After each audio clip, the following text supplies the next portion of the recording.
Muy buenos días con todos los presentes. En esta presentación del Instituto de Capacitación Jurídica queremos darle la más cordial bienvenida a todos los alumnos y participantes a esta nueva jornada académica correspondiente de las secciones 5 y 6 del curso de Derecho Registral Notarial y Inmobiliario. Expresamos nuestro especial agradecimiento a la Asociación de Trabajadores de la SUNAR Arequipa y SJ bajo la dirección del doctor Eduardo Chara, quien es el director de ICJ, la organización y el desarrollo de esta importante capacitación. Asimismo, queremos saludar y agradecer de manera muy especial a nuestro ponente del día de hoy, que es el estimado doctor Juan José Garazatúa Nuño Vero. Muy buenos días y muchas gracias por acompañarnos en esta actividad académica. Y también queremos dar una breve lectura de esta destacada trayectoria profesional de nuestro expositor.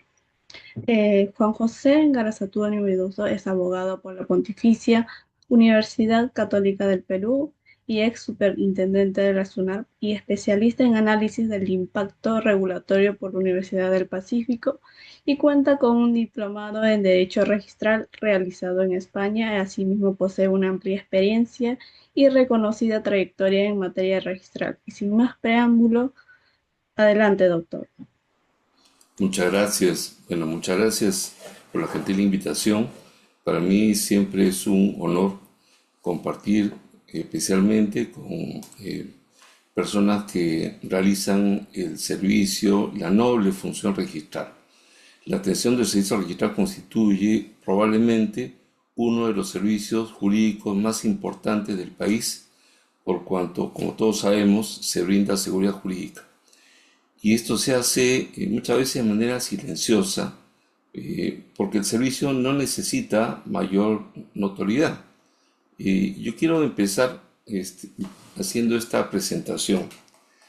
Mm, Cuando uno se inicia en el conocimiento del tema registral, lo primero que tiene que hacer es entender qué es el sistema registral peruano, porque la visión del sistema registral en el mundo ofrece distintas características que hacen necesario, en primer lugar, reconocer cuál es nuestro sistema registral. Muchas veces uno no repara en los detalles, pero si uno compara el sistema registral peruano con otros modelos registrales a nivel latinoamericano o a nivel internacional en general, se dará cuenta que el sistema peruano tiene pautas muy especiales, características que le son particulares y que conforman, por tanto, un sistema que ha pasado por una trayectoria inmensa, ¿no? La historia del sistema registral en Perú guarda muchos episodios en lo que se ha ido fortaleciendo precisamente por el servicio, precisamente por el componente humano, precisamente porque este es un tema jurídico de tan alta importancia que, de no ser por el adecuado servicio que se presta, probablemente hubiera colapsado hace mucho tiempo. Yo, en primer lugar, quiero compartir esta visión, ¿no? Yo propongo siempre que se entienda que el sistema registral es una composición tripartita. ¿Por qué tripartita? Porque muchas veces uno no entiende cómo se desarrolla esta estructura, ¿no? Y cómo diferenciamos un sistema registral peruano, jurídico, con una vocación de tutela, de otros modelos registrales que existen en el país. Y esto se entiende a partir de los componentes, ¿no? El primer componente, el que todos conocemos, es el registro propio. Pero el registro no como institución, sino como soporte, ¿no? Porque el registro constituye eso, un soporte. Un registro a nivel personal, a nivel familiar, puede ser un archivo audiovisual, puede ser un plano, puede ser cualquier elemento documental donde se conserve una información que es importante. Entonces el registro tiene un componente material. Es el elemento material por excelencia. Pero el registro por sí solo no constituye un sistema registral. Necesita algunos elementos adicionales. El elemento cualitativo es la publicidad. Porque yo puedo tener un registro, cualquiera de nosotros tenemos registros personales, y los registros los conservamos en una dimensión personal o familiar. No se divulga, no se comparte. o se comparte solamente con algunas personas. Por eso es que cuando hablamos del elemento cualitativo de la publicidad nos referimos a ese elemento que hace que ese archivo, esa constatación documentada, sea puesta a disposición de otros, ¿no? La divulgación del contenido registrado es un elemento que se incorpora al registro. Pero si uno tiene registro y tiene publicidad, todavía no tiene un sistema registral.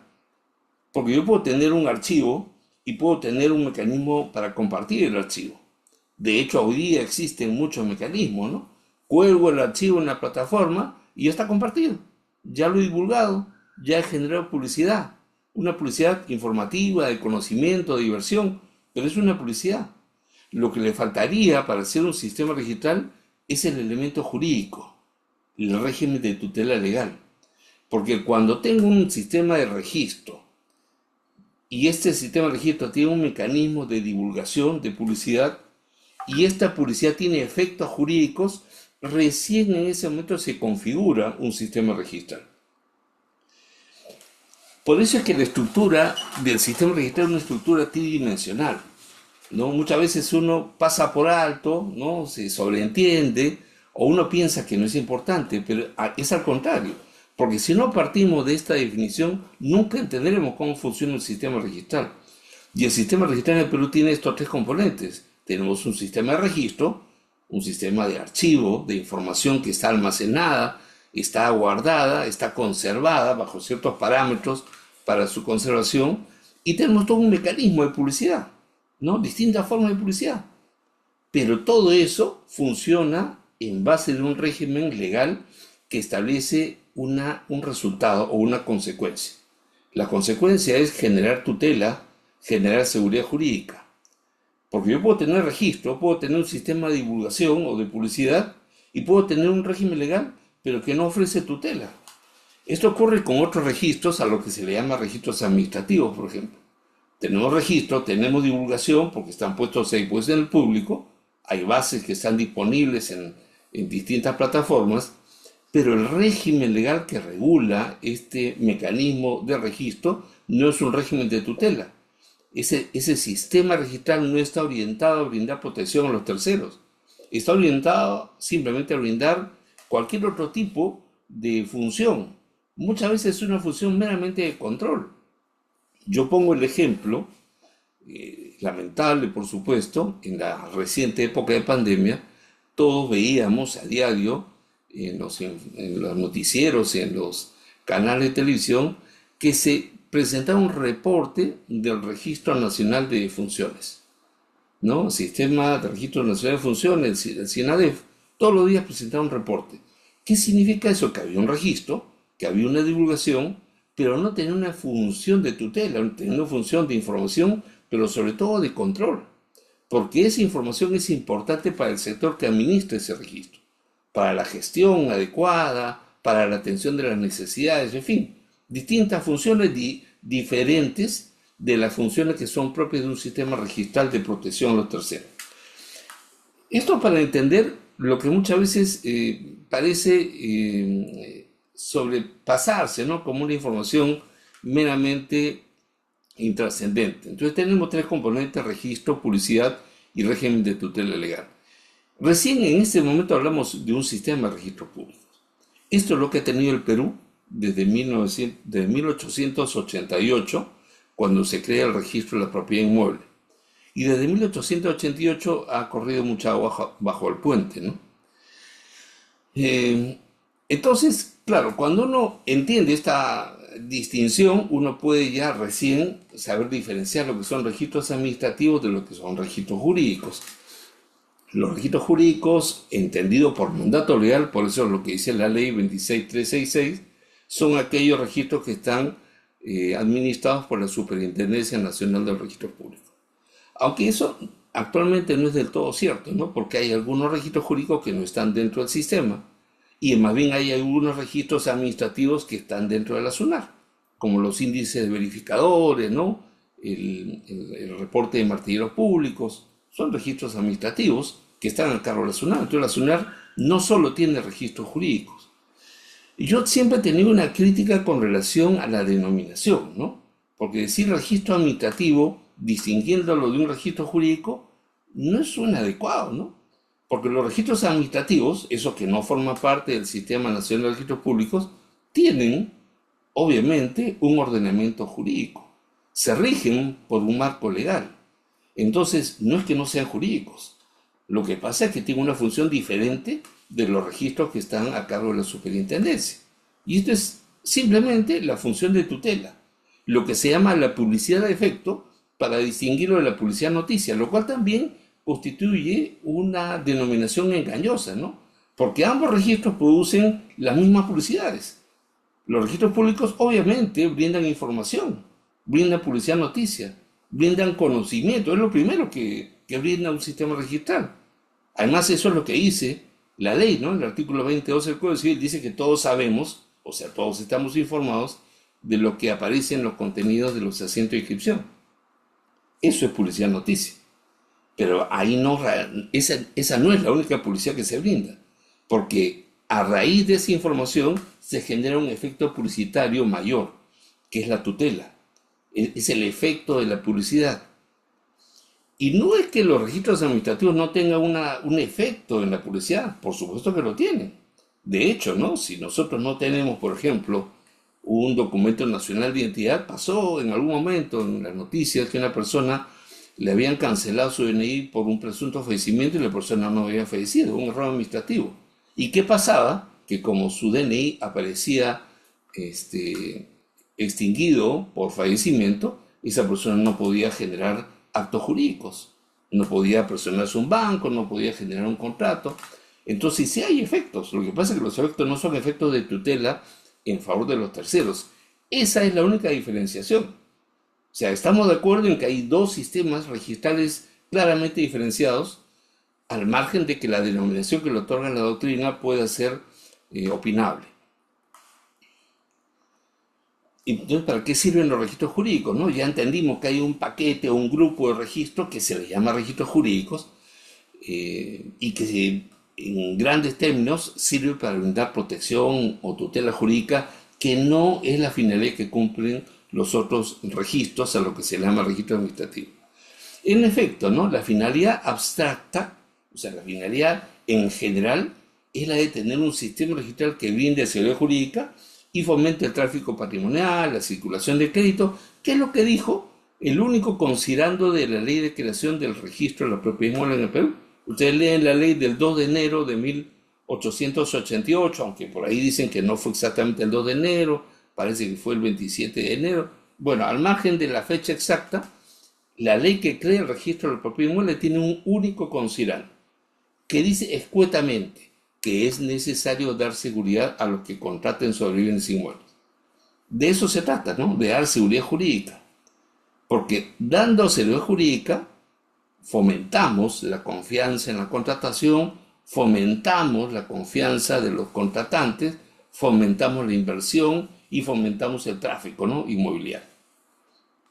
Como sería antes, ¿no? De un sistema registral en el Perú. O sea, suena un poco complicado, claro, que la situación, el contexto también era diferente al de hoy, ¿no? Hoy sería imposible. Pero en ese momento ya era necesario salir de un sistema anterior que no era suficiente. ¿En qué se basaba la seguridad jurídica anterior? En la confianza que emanaba de la posesión, porque al poseedor se le reputaba propietario. Entonces, ¿cuál era la confianza del contratante? Que el poseedor, que parecía ser el propietario, era quien le vendía.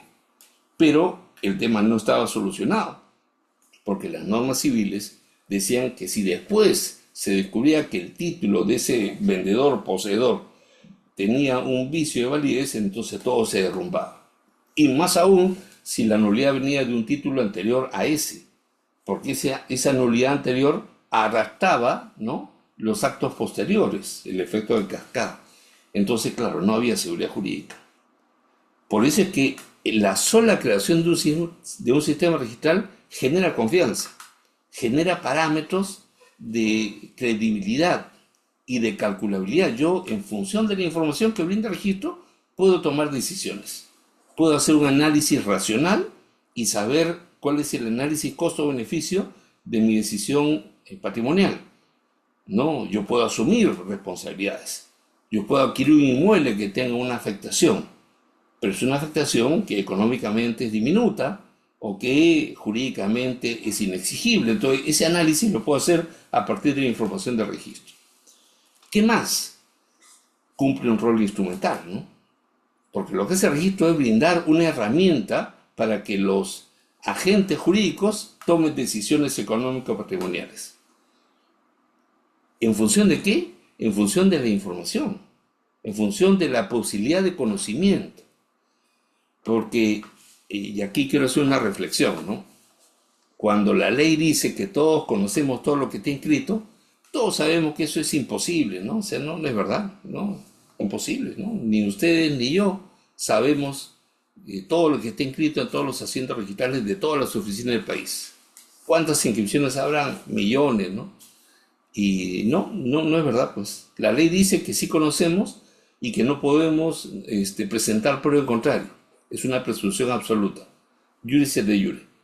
Pero sabemos que no es verdad, porque en el fondo lo que está diciendo esa norma es que no podemos alegar desconocimiento cuando debemos conocer.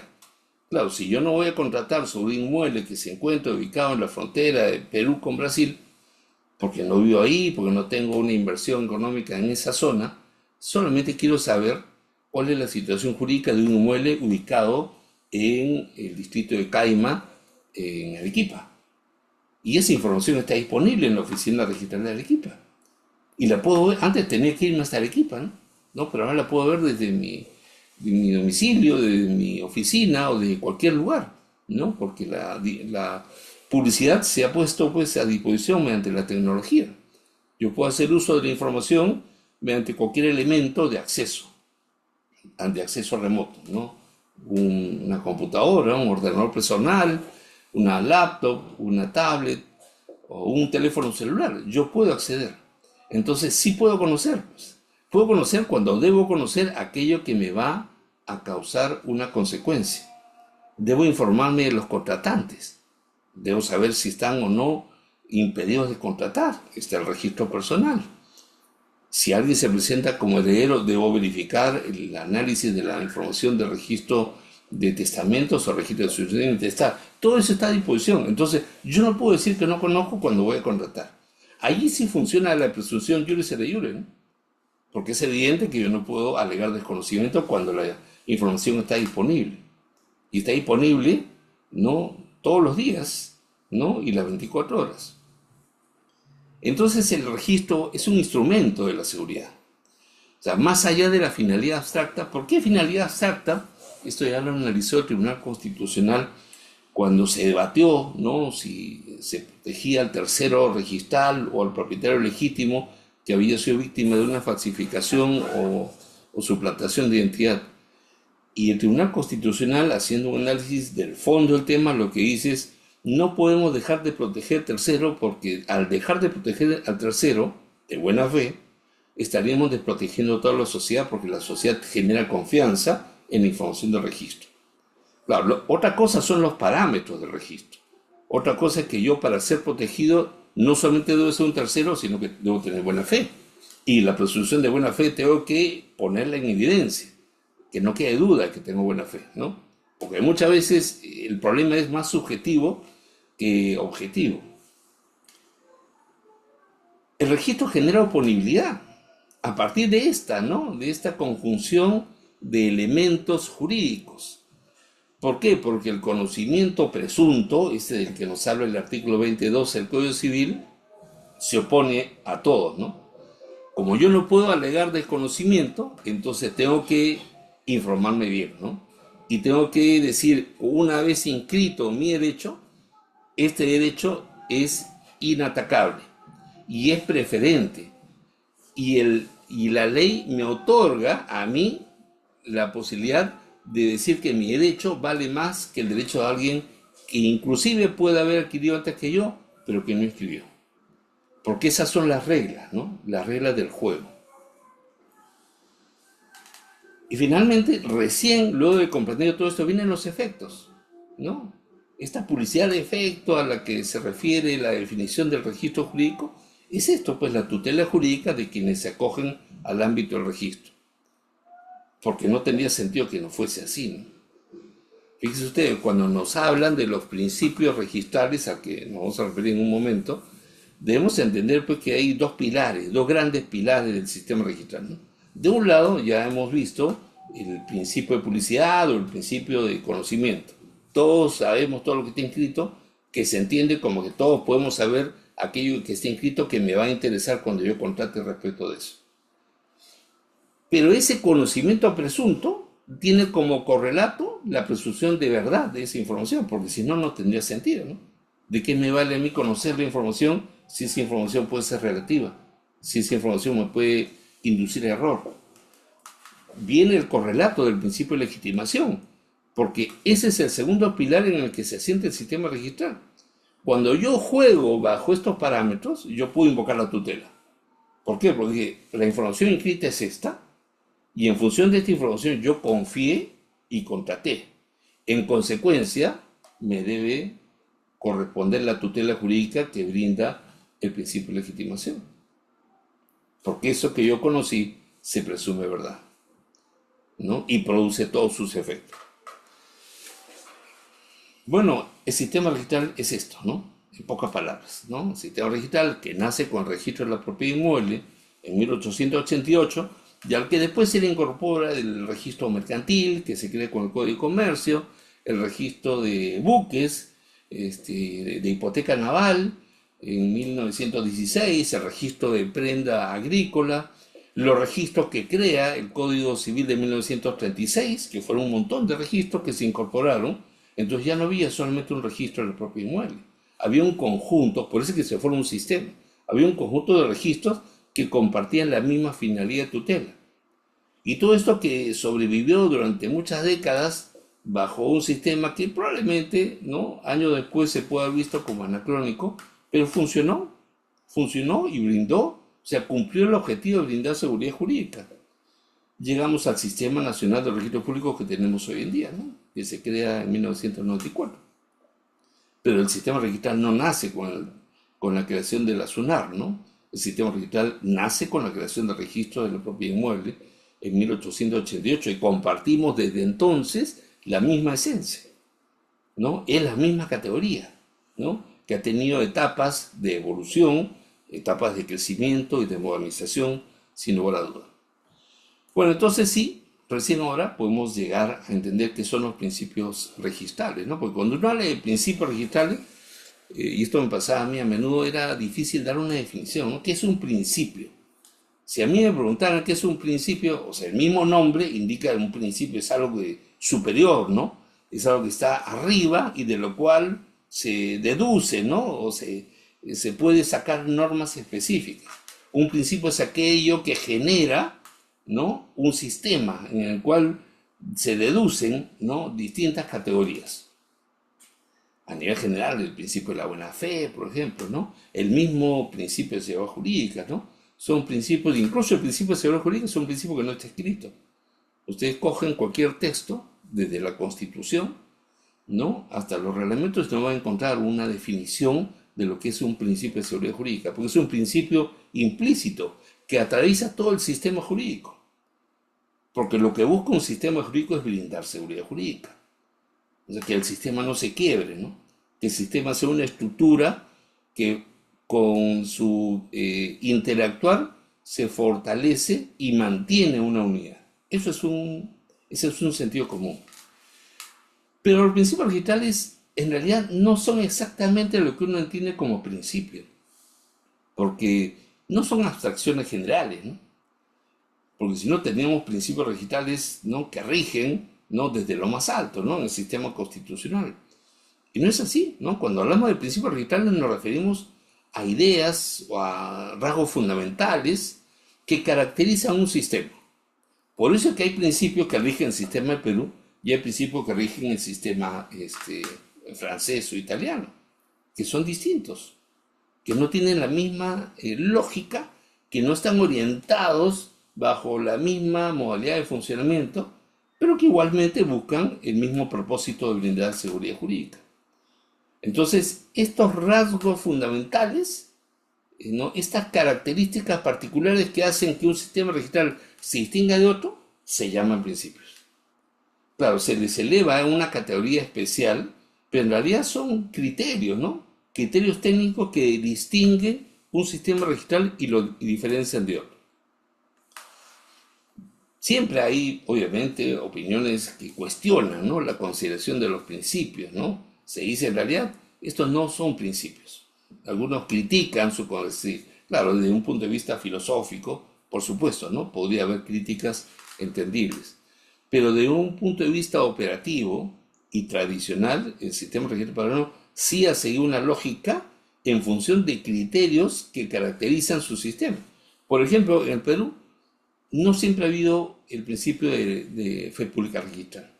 Cuando uno lee la ley de creación del registro de los papeles inmuebles, lo primero que encuentra es que no hay un artículo que hable de la fe pública registral, tal como la entendemos hoy día. Lo que sí se encuentra en el artículo 7 de esa ley de enero de 1888 es una norma que dice que lo que no esté inscrito no puede ser oponible a terceros. Eso significa que lo que rigió en ese momento fue el principio de inoponibilidad de lo no escrito, que es un principio registral, que es un principio que opera, y opera actualmente incluso para algunos registros especiales. Lo que no está inscrito no puede ser perjudicial para terceros que han contratado en función de lo que aparecía en el registro. Eso, por ejemplo, aparece para el caso de los poderes, ¿no? Si no se inscribió la revocatoria del poder y alguien contrató con un apoderado que aparecía facultado en el registro, entonces esa revocatoria no inscrita no puede perjudicar al tercero. Es una norma vigente en nuestro sistema registral actual. Eso no es un principio de fe pública, es un principio de inoponibilidad. Y así como ese hay algunos otros ejemplos.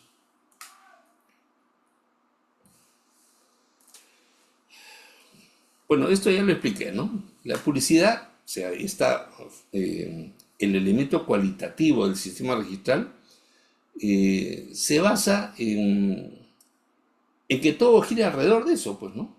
Porque cuando uno solicita una inscripción, lo que está solicitando es ingresar a un sistema de publicidad.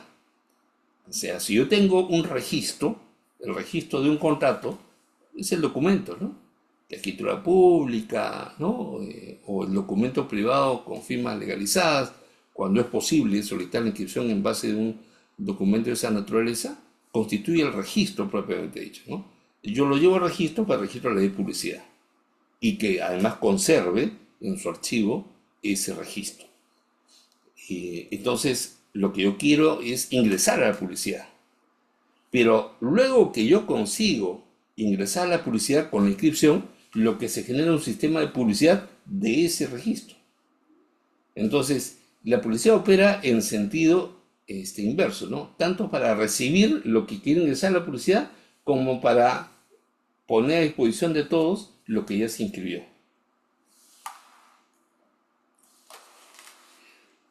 Y en función de esto, yo creo que podemos entender que hay tres categorías o tres formas de entender los principios, ¿no? Los principios registrales tradicionales, ¿no? Los primeros, los esenciales, aquellos a los que llamé las columnas principales del sistema registral, son la publicidad y la legitimación, ¿no? Ya expliqué por qué. Porque la publicidad consiste en eso, ¿no? En hacer que todos sepamos que lo que está ahí está a disposición y que debemos conocerlo cuando debamos conocer, ¿no? No conocer por conocer, porque, repito, sería imposible. Sería imposible conocer los millones de signos de inscripción. Y además sería imposible, sería inútil. Porque si yo conozco, inmediatamente voy a dejar de conocer lo que se sigue inscribiendo. Yo tendría que volver a conocer y así hasta el infinito todos los días. Imposible, ¿verdad? Entonces no es el conocimiento real, efectivo, sino la posibilidad de conocer cuando debo conocer. A eso se refiere la publicidad.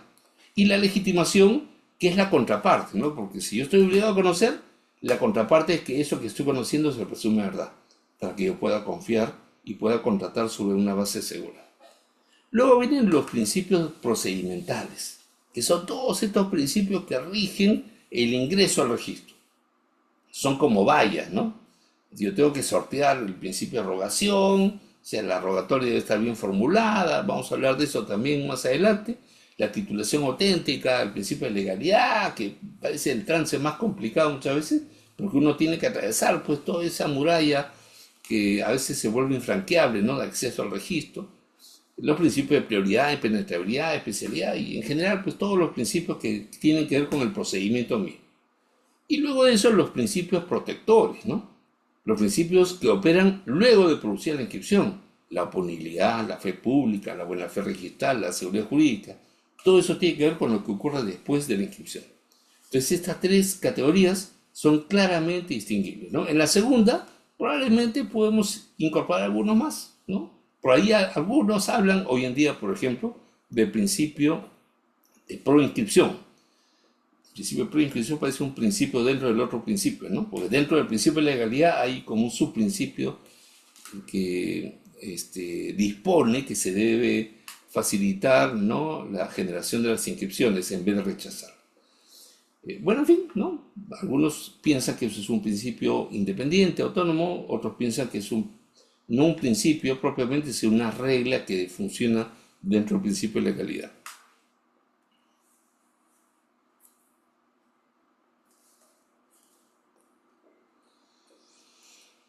Entonces la lógica es esta, ¿no? Hay principios que regulan el acceso para generar inscripción, que una vez obtenida provoca conocibilidad y legitimación. Y una vez producido esto, operan los principios de tutela, ¿no? Los efectos de la publicidad registral.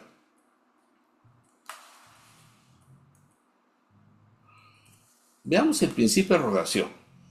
Y el principio de rogación se entiende que tiene su base natural en el artículo 2011 del Código Civil, cuando señala que los registradores califican la legalidad de los documentos en cuya virtud se solicita la inscripción. Y se subraya, se solicita porque es necesario la solicitud. De ahí viene el nombre, ¿no? Rogación viene de ruego. Y ruego es un término usado, ¿no?, en el derecho hipotecario español para referirse a la petición, a la solicitud. Antiguamente yo todavía alcancé ver ese tipo de escritos en lo que se decía ruego a usted, ¿no? Una expresión formal de una solicitud. Ruego a usted, atienda, ¿no? Lo solicita. Bueno, ese ruego o ese pedido o esa instancia de parte constituye el principio de rogación. No hay inscripción si no hay un pedido de parte, salvo algunas excepciones, ¿no? La rogatoria, como sabemos, puede ser de dos maneras actualmente, ¿no? De manera presencial, que es la forma tradicional, ¿no? Hasta hace algunos años era la única forma de presentación. No había otra manera de presentar, de manera presencial. Se había facilitado ya desde hace un par de décadas la presentación remota, que antes tampoco existía. En los años 80, 90, cuando yo empecé a hacer mis pininos en el sistema registral, cuando uno quería presentar un título en una oficina tenía que ir a esa oficina físicamente, ¿no? Si quería presentar un título en Lima, acudía a la oficina de Lima, había una sola oficina en Lima, ahora hay varias.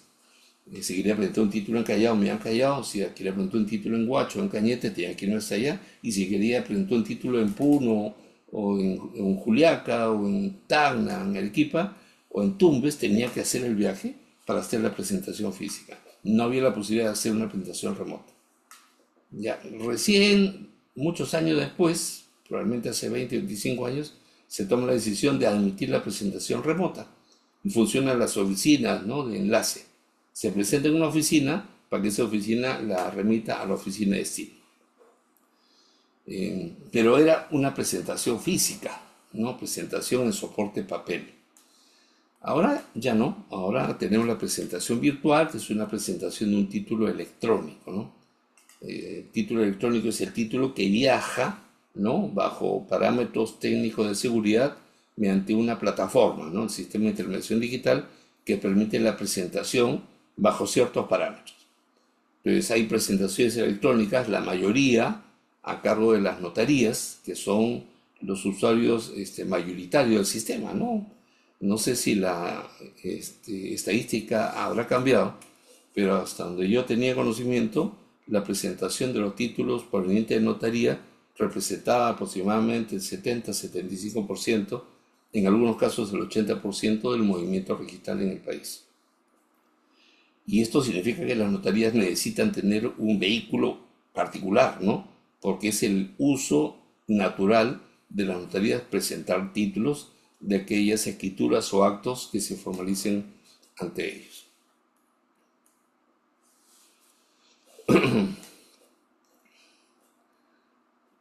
Ahora, la rogatoria, ¿no? El presentante es quien expide el título inscribible, el notario, ¿no? Generalmente, o el que está legalmente facultado para expedir un traslado con valor legal. Traslado es la copia o el parte del instrumento que contiene el acto, ¿no? Cuando es un instrumento protocolar, el instrumento se conserva, el original se conserva en el archivo, en el protocolo del notario o del funcionario que tiene el protocolo, y las copias que se piden, o los partes que se piden de estos instrumentos, se llaman traslados que tienen valor legal, ¿no? Ya mencioné algunas excepciones, no me voy a detener acá porque ustedes seguramente lo conocen perfectamente y hasta mejor que yo, ¿no? Hay algunas inscripciones que no necesitan pedir, ¿no? Las rectificaciones de oficio, las hipotecas legales, ¿no? Que se constituyen de pleno derecho, no necesitan una rogatoria específica, las cancelaciones de oficio de los asientos extinguidos por caducidad, pero también las cancelaciones de oficio de aquellas inscripciones que están señaladas en los artículos 95 y 96 del Reglamento General, ¿no? ¿No? Cuando se detecta que el acto se inscribió sin un título o que en el título no constaba la rogatoria de ese acto, por ejemplo, estas normas habilitan al registrador a cancelar de oficio esas inscripciones. Entonces no hay necesidad de un pedido de parte. ¿Quiénes podían pedir la inscripción de un título anteriormente? La norma reglamentaria hablaba de los interesados directos, el otorgante, los contratantes, el beneficiario, la parte en el proceso, en el procedimiento, o si no, el tercero interesado, ¿no? Que era identificado en el formulario de presentación, o los notarios o sus dependientes acreditados, ¿no? Ellos eran los que estaban habilitados para hacer la rogatoria.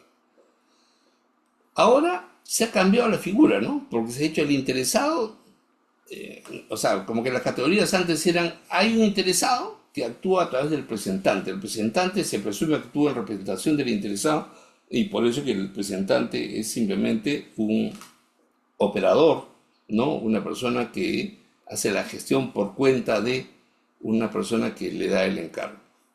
Pero ahora se ha cambiado la norma y se le ha otorgado al presentante la condición de interesado. Pero interesado actuando en representación del adquirente. O sea, la categoría de interesado es una decisión que se ha tomado a nivel normativo, ¿no? Lo que se pretende en este caso es evitar la confusión. Es decir, para todos los efectos legales el presentante ahora es el interesado. Entonces él actúa como interesado propio, pero claro, actuando no por interés propio, sino por cuenta de, o interés de, o con la presunción de que ejerce una representación de los interesados. Pero opera la presunción, ¿no? Sino que la redacción de la norma reglamentaria ha generado cierta confusión. Genera cierta confusión porque cuando habla de que se ejerce representación presunta, se refiere a cuando existe un tercero interesado. Pero cuando se habla del contratante, del beneficiario, se dice que hay representación en su lugar. Entonces, yo creo que es simplemente una cuestión de redacción. Pudo haber sido mejor la redacción, pero se entiende, ¿no? Que el presentante, al que ahora se le otorga la condición de interesado, actúa en representación. Es un representante presunto. Ejerce una representación, pero además es una representación que puede ser dejada sin efecto en cualquier momento, ¿no? Porque fíjense ustedes, el presentante termina siendo una persona meramente accidental muchas veces, ¿no? ¿Quién es el presentante? La persona que podía hacer la gestión, que probablemente puede ser el encargado de los trámites en una oficina, o el tramitador, o el practicante, o un familiar, ¿no?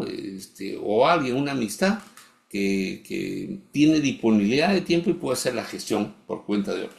Entonces es una persona accidental. Esto hace que el interesado en la inscripción, el verdadero interesado, el que está detrás de la inscripción, mejor dicho, el representado por este presentante, puede intervenir en cualquier momento. puede decir, ok, ya, él hizo la presentación, pero yo estoy habilitado para acceder al procedimiento en cualquier momento. Por eso es que se dice que la actuación es indistinta, ¿no? Para todos los efectos del procedimiento registral pueden actuar indistintamente el presentante o sus representados, salvo el caso del desistimiento donde sí hay norma especial, ¿no? El artículo 13 tiene disposiciones específicas que indican cómo se acredita, ¿no? El desistimiento, si el presentante lo puede hacer o no lo puede hacer, ¿no? Ahí la norma entra en un detalle más específico. Y puede ocurrir que haya una contradicción, ¿no? Entre el presentante y el representado, ¿no? Como es evidente y como ha ocurrido muchas veces, ¿no? Muchas veces el presentante es una persona que, por tener el control del trámite, ¿no? Porque para el trámite basta tener la hoja verde de presentación, cuando el trámite es presencial. Este, Toma decisiones que pueden ir en contra de los intereses del representado. Y en ese caso sí, la decisión es clara, ¿no? Si hay un conflicto, no hay nada que pensar. Prevalece lo que diga el representado porque él es el verdadero interesado en la inscripción. Pongo esta resolución antigua del Tribunal Registral donde se dijo claramente que lo que dice la norma no es una concesión de resolver un conflicto, ¿no? Porque en realidad hay un conflicto, muchas veces un conflicto meramente económico, ¿no? El presentante muchas veces dice, bueno, si tú no me pagas por el trámite o no me pagas mis servicios o mis honorarios, entonces yo me desisto o retiro o controlo, ¿no? En contra tuya este trámite. En ese caso, ¿no? Si el interesado dice, no, un momentito, acá el interesado soy yo y quien va a decidir el trámite soy yo y no el presentante. El tribunal dijo, bueno, cuando ocurre un escenario de esto, no se resuelve el conflicto, sino simplemente se aplica una disposición legal que dice que la consecuencia de este conflicto de intereses es que se opta por el interés del representado y no del presentado. Bueno, paso este tema para no detenernos, porque el tiempo nos puede ganar. Alcance la rogatoria. La rogatoria alcanza todos los actos inscribibles contenidos en el título, salvo reserva expresa. ¿Qué significa esto? Que la rogatoria, fíjense ustedes acá la diferencia, esto generó alguna discusión en algún momento, ¿no? ¿Cuál es la rogatoria? Es decir, la rogatoria es lo que se escribe en el formulario de solicitud de inscripción o lo que se pone en un documento anexo a la rogatoria. Muchas veces uno hace un escrito especial. Yo particularmente lo hago, ¿no? El formulario es un formato pues muy limitado, ¿no? Yo no puedo exponer ahí algún detalle que necesito que el registrador lo pueda entender mejor.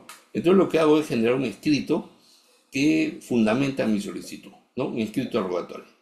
Y en el escrito rogatorio yo hago todo un detalle, pero puedo equivocarme en el escrito, ¿no? Puedo decir, yo quiero que inscribas tal cosa, y me olvido que el documento que estoy presentando tiene 5 actos y no 3. Y yo no hice reserva de los 2 que no mencioné. Simplemente mencioné los 3 más importantes o los que en ese momento me parecía que necesitaban una explicación. Y no dije nada de los otros 2. ¿Qué pasó? ¿La rogatoria se circunscribe a lo que yo pedí? Y la respuesta es no, ¿no? La respuesta es, mira, una vez formulada la rogatoria, todo lo que está en el título, que sea inscribible, se entiende que es materia de la solicitud de inscripción, automáticamente. Esto, claro, lo primero que uno dice, como consecuencia de esta proposición normativa, es que el escrito de rogatoria o el formulario de solicitud de inscripción no constituye la rogatoria propiamente dicha, ¿no? El formulario es un documento que facilita, ¿no?, la sistematización de los datos del procedimiento, ¿no? Permite al operador registral incorporar los datos visualmente, porque si no el operador tendría que hacer el análisis de todo el documento presentado. Y para eso se necesitaría, obviamente, una calificación especial, ¿no? Hacer un análisis del documento ya forma parte de la calificación jurídica. En cambio, la labor administrativa de decir quién es el presentante, cuál es el dato del título, qué partida, qué acto, son datos meramente, ¿no?, verificables, ¿no? Entonces facilita la labor de incorporación de esos datos al momento de la presentación. Esa es la función del formulario, ¿no? No como se entendió en algún momento por un tema de redacción, el texto preliminar del reglamento, no lo decía claramente y hasta confundía, ¿no? Que la solicitud de inscripción era el formulario. Claramente no, ¿no? Claramente la rogatoria se formula de manera material, no de manera documental. La rogatoria no se circunscribe al formulario ni al escrito que uno acompaña. Se materializa con el contenido del documento. Entonces basta el acto de presentación para que ese acto de presentación genere el entendimiento de una rogatoria respecto a todo el contenido, salvo, y ahí viene la salvedad, que haya una reserva. Salvo que diga, quiero que inscribas estos 3 y no quiero que inscribas estos 2. Formulo reserva respecto a estos 2. Y solo en ese caso, el formulario sí me sirve para entender la limitación de la rogatoria. La rogatoria es todo el documento, pero en el formulario puedo señalar que hay una reserva expresa. Entonces, en ese sentido, el formulario sí cumple una función más allá de la información o de la labor informativa para la generación del asiento de presentación. El alcance de la rogatoria se determina siempre por el contenido del documento y no por el formulario, ¿no? La reserva sí se señala el formulario. ¿Y cómo formulo la reserva? ¿No? La reserva, ¿qué es? Es el pedido de exclusión de uno o más actos inscribibles que están contenidos en el título. Muchas veces me preguntan si la reserva en realidad es un acto de desistimiento anticipado. Y lo que contesto es que los efectos son los mismos. Efectivamente se excluye de la rogatoria un acto con el desistimiento y también con la reserva, pero la diferencia es que la reserva no puede ser un desistimiento, porque el desistimiento presupone un trámite ya iniciado. De lo que pedí, me desisto, o sea, ya no quiero, pero tiene que haber un pedido previo, ¿no? Entonces, el desistimiento presupone un trámite ya iniciado. Como en la reserva se formula antes del inicio del trámite, no se puede llamar desistimiento. Se llama reserva porque es una suerte de potestad al momento de la presentación. El decidir que determinado contenido del documento no sea incluido en la rogatoria. Por eso es que solo se formula al momento de la presentación. Y siempre que la separación sea posible, ¿no? Yo no puedo pedir, por ejemplo, que se inscriba una parte, ¿no? Y no todo el contenido. O sea, cuando el contenido es inseparable, ¿no? Cuando yo formulo una reserva de un contenido que no puede ser separado del resto, entonces la reserva no es posible. En el aspecto formal, no necesita ningún elemento adicional, no necesita legalización de firmas, ¿no? Basta que se señale en el formulario, es una facilidad enorme, ¿no? No hay ninguna formalidad adicional. Ahora, la rogatoria también se puede ampliar, y acá este es un tema que yo considero delicado. Delicado, ¿por qué? Porque han habido algunos antecedentes preocupantes, ¿no? Desde mi experiencia. Porque ampliar la rogatoria significa incluir actos que no estaban contenidos al momento de la presentación. O sea, yo solicité la inscripción de una compra-venta y luego en el trámite solicito la inscripción de un acto adicional a la compra-venta. ¿Es posible eso o no? La respuesta es depende, ¿no?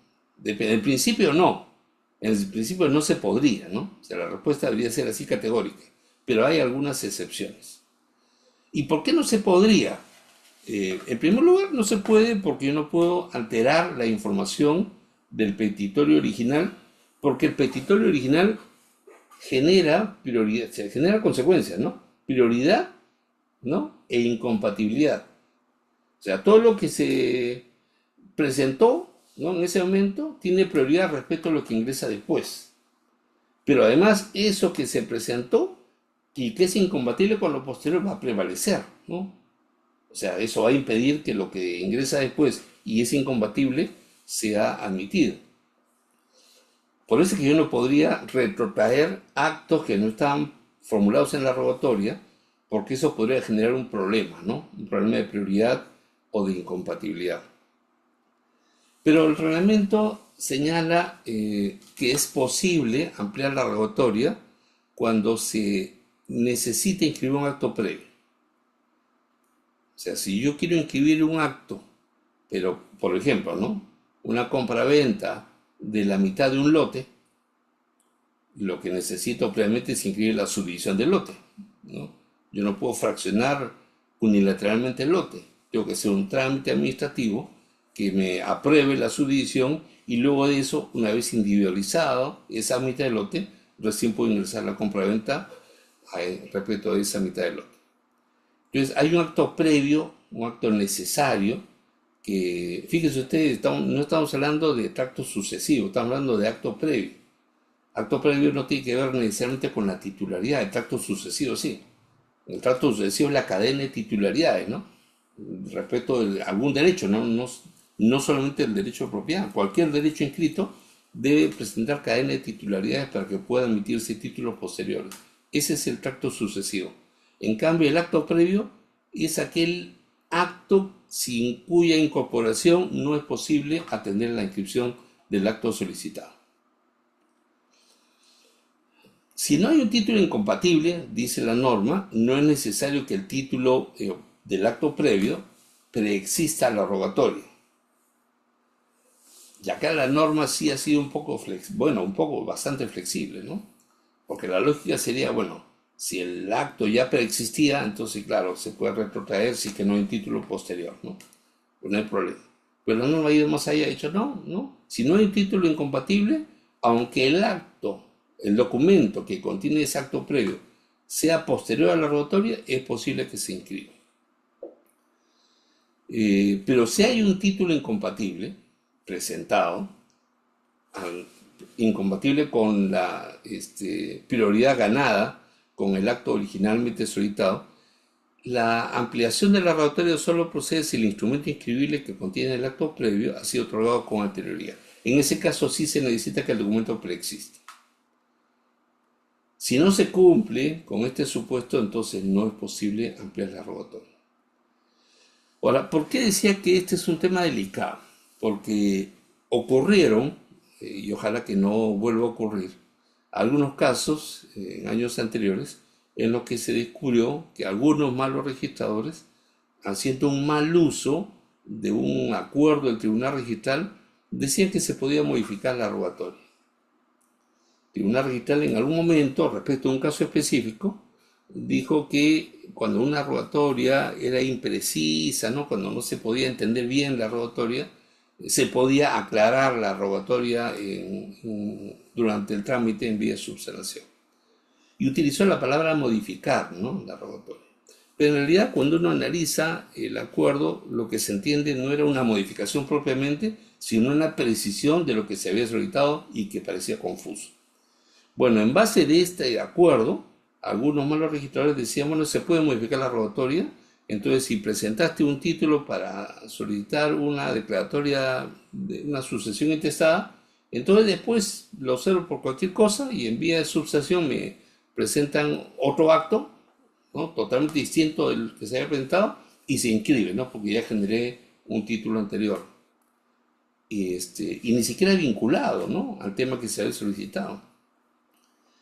Y esto generó se investigó y se detectó una serie de irregularidades, es decir, se había venido practicando esta irregularidad de manera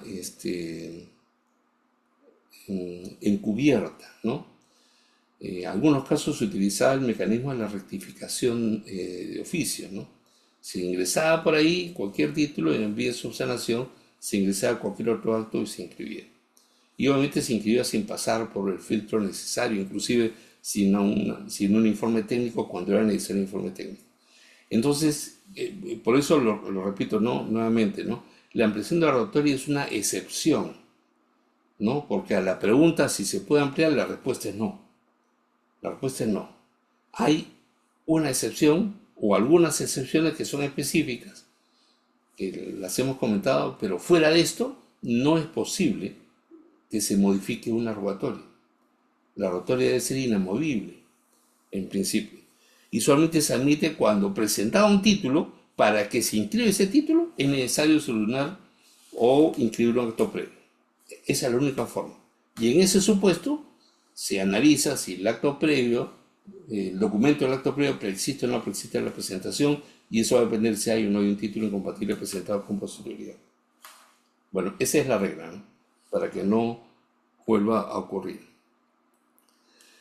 Pero además el Tribunal Registral, en este pleno realizado en el 2009, tomó una decisión también bastante particular, porque dijo, en aplicación del principio Iura Novi Curia, es decir, que el juez o el que decide el asunto puede aplicar el derecho correcto, ¿no? O sea, de eso se trata el principio Iura Novi Curia, puede disponer, en el caso específico, que se cancele una hipoteca por extinción del acreedor, aun cuando la rogatoria se haya pedido la cancelación por caducidad conforme a la ley 26.639. Es decir, se pidió una cosa y se inscribió algo parecido pero diferente.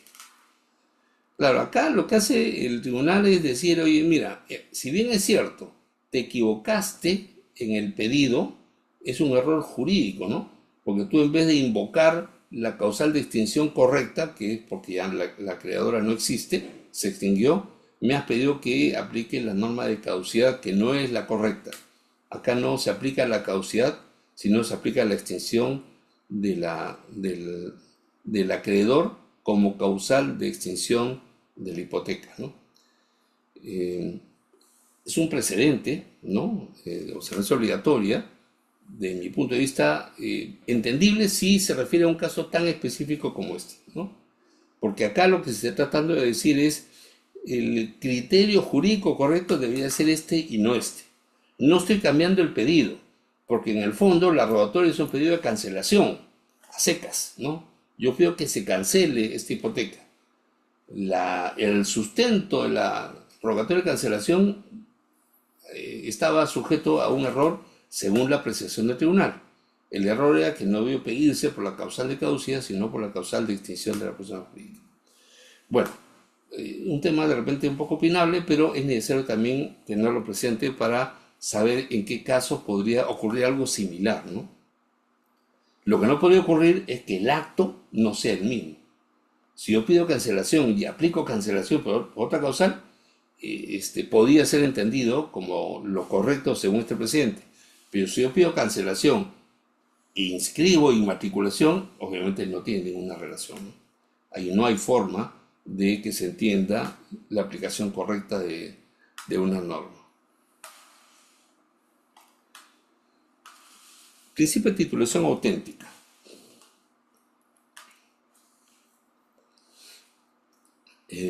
Hace muchos años, más de 30 años, tuve el honor de ser secretario de una comisión de reforma del Reglamento General de Registros Públicos. Una comisión importante, integrada por personalidades importantes del derecho registral en ese momento. Y yo era bastante joven y asistí en una de las sesiones a un debate sobre lo que debería ser entendido como título. ¿Qué es un título?, se preguntaban. Y algunos de los miembros de la comisión sostenían que el título es el acto, ¿no? Es la causa del derecho que se inscribe. Lo que se inscribe es un derecho de propiedad, pero la causa de ese derecho de propiedad es el contrato de compra-venta que produjo la transferencia de la propiedad en favor del nuevo titular. Entonces el título es ese, ¿no? Porque además a eso se refiere, ¿no? Cuando uno le dice, ¿cuál es tu título de propiedad? Mi título es mi escritura de compraventa, ¿no? Ese es mi título de propiedad. Pero la tesis contraria era la tesis formalista, ¿no? Decía, no, el título no es el acto, sino es el documento que contiene el acto. Entonces le da una formalidad a la noción de título. En la primera tesis, la tesis causal, se hablaba también del documento, pero como consecuencia de la existencia del acto. Es el acto en materia rogatoria contenido en un documento que reúne las características para su inscripción. Entonces era visto al revés, ¿no? ¿Es el acto contenido en un documento o es el título que contiene el acto? Las visiones no son iguales, son absolutamente distintas, ¿no? Una entiende el título como la causa del derecho que se inscribe y la otra entiende el título como el documento que contiene el acto inscribible. Bueno, esa tesis generó un debate interesantísimo, prolongado, duró varias sesiones y lamentablemente el trabajo de esa comisión no llegó a producir sus frutos porque esto se produjo a principios de los años 90 y luego de eso vino ya el- el momento más crítico del sistema registral cuando se decide pasar las oficinas registrales a las regiones y, y el sistema registral pierde su condición unitaria, ¿no? Las oficinas registrales dependían cada una de la región correspondiente y la oficina de Lima y Callao quedó sometida como un órgano de línea dentro del Ministerio de Justicia. Entonces se estudió todo lo que se había hecho, ese reglamento, ese proyecto nunca vio la luz. Pero yo doy testimonio siempre porque me pareció interesante este debate. Y además interesante porque, fíjense ustedes, el artículo 2010 asume la posición causal. Cuando dice la inscripción se hace en virtud del título que conste en instrumento público. Entonces el título no puede ser el documento, ¿no? El título es el acto que conste en instrumento público, posición causal, salvo excepción contraria. Y el artículo tercero del Reglamento General, del título preliminar del Reglamento General, dice los asientos registrales se destinan a instancia de los titulantes del acto de derecho de tercero interesado en virtud de título que conste instrumento público. Es decir, la misma tesis del artículo 2010 es asumida por el artículo tercero del título penal. Tesis causal, ¿no? Posición causal. Sin embargo, el entendimiento del principio de titulación auténtica se dirige al título, al documento formal, al instrumento. O sea, título es el instrumento. El instrumento entendido como el soporte, ¿no? El soporte del acto. No es el acto, es el documento que soporta el acto. La excepción a la regla es instrumento público, ¿no? ¿Y por qué instrumento público? Bueno, porque se necesita tener confianza, pues, ¿no? Si el registro va a generar confianza, el registro también necesita tener confianza en lo que recibe. O sea, ¿cómo le doy publicidad a algo que no me ofrece garantía de certeza, de credibilidad? Si yo voy a decir que eso que recibo se va a presumir verdad, entonces yo tengo que también darle una exigencia de veracidad o de autenticidad a lo que se presenta. Por eso que prevalece la regla del instrumento público. No puedo recibir un documento que no sea público porque el instrumento público ya viene revestido de una presunción de verdad, ¿no? El instrumento público se presume verdad por sí mismo. ¿Por qué? Porque interviene un funcionario o un profesional que tiene potestad para darle esa garantía frente a terceros. El notario, por ejemplo, da fe de que eso es verdad. El notario da fe de que esas personas comparecieron. El notario da fe de que esas personas proceden con capacidad para contratar. Da fe de que esas personas firmaron, da fe de que esas personas ratificaron su voluntad respecto a ese contenido. Entonces el instrumento merece confianza, ¿no? Por eso es un instrumento público que genera confianza al registro para que el registro pueda a su vez brindar seguridad jurídica a terceros. La excepción a la regla es que puede haber títulos que no estén contenidos en instrumentos públicos, sino instrumentos privados con firmas certificadas por notario, por fedatario, o en actas notariales, o en formularios, cuando exista norma que lo autorice, o en copias certificadas de acta, ¿no? Como ocurre con los acuerdos de las sociedades o las personas jurídicas, ¿no? Si hay un acuerdo, por ejemplo, de apoderamiento, de otorgamiento de poderes, eso no necesita un instrumento público. Basta la copia certificada del acta donde se apruebe el acuerdo. El acta en realidad es un instrumento privado, ¿no? Es un instrumento que se genera en el ámbito privado, al interior de la sociedad o la persona jurídica. ¿Qué confianza merece? En realidad ninguna, ¿no? Porque cualquiera puede fabricar un acta. No cualquiera, ¿no? O sea, el acta a su vez tiene que tener ciertas características, de tener un libro, que un libro tiene que tener una certificación, y estas reglas han ido endureciéndose un poco para controlar la autenticidad, ¿no? Por ejemplo, el gerente o la persona que presidió la sesión debe declarar bajo juramento que esas firmas le corresponden a las personas que se señalan.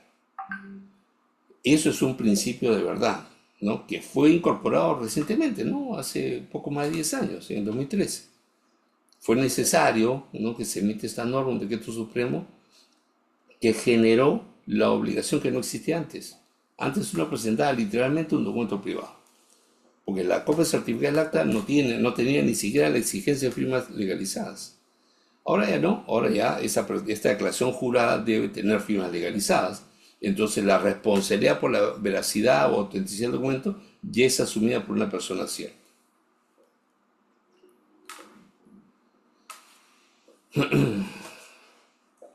Entonces se formula, ¿no? El cambio viene, ¿no? Se formula la posición formal, ¿no? Título registral, eso lo dice el reglamento actual, es el documento o documentos en que se fundamenta inmediata y directamente el derecho autoinscribible y que por sí solos acrediten fehaciente indubitablemente su existencia. Bueno, aparentemente está en contradicción con el artículo 3 del título preliminar, aparentemente está en contradicción con el artículo 20-10 del Código Civil, pero al final tampoco reviste mucha dificultad de entendimiento, ¿no? Lo que se está tratando de decir en esta definición es que no podría haber un acto inscribible que llegue al registro si no es a través de la forma documental. Necesita el documento, ¿no? Claro, lo mismo decía la tesis causal, ¿no? Porque es el acto, ¿no?, que está contenido en un instrumento. Entonces, ciertamente necesitamos el documento. Y el documento, como dijimos al principio, es el archivo del acto, ¿no? Es el elemento material a través del cual uno puede evidenciar la existencia del acto que se pretende inscribir. Es el registro. Es el registro del acto que yo voy a incorporar al sistema de publicidad registral.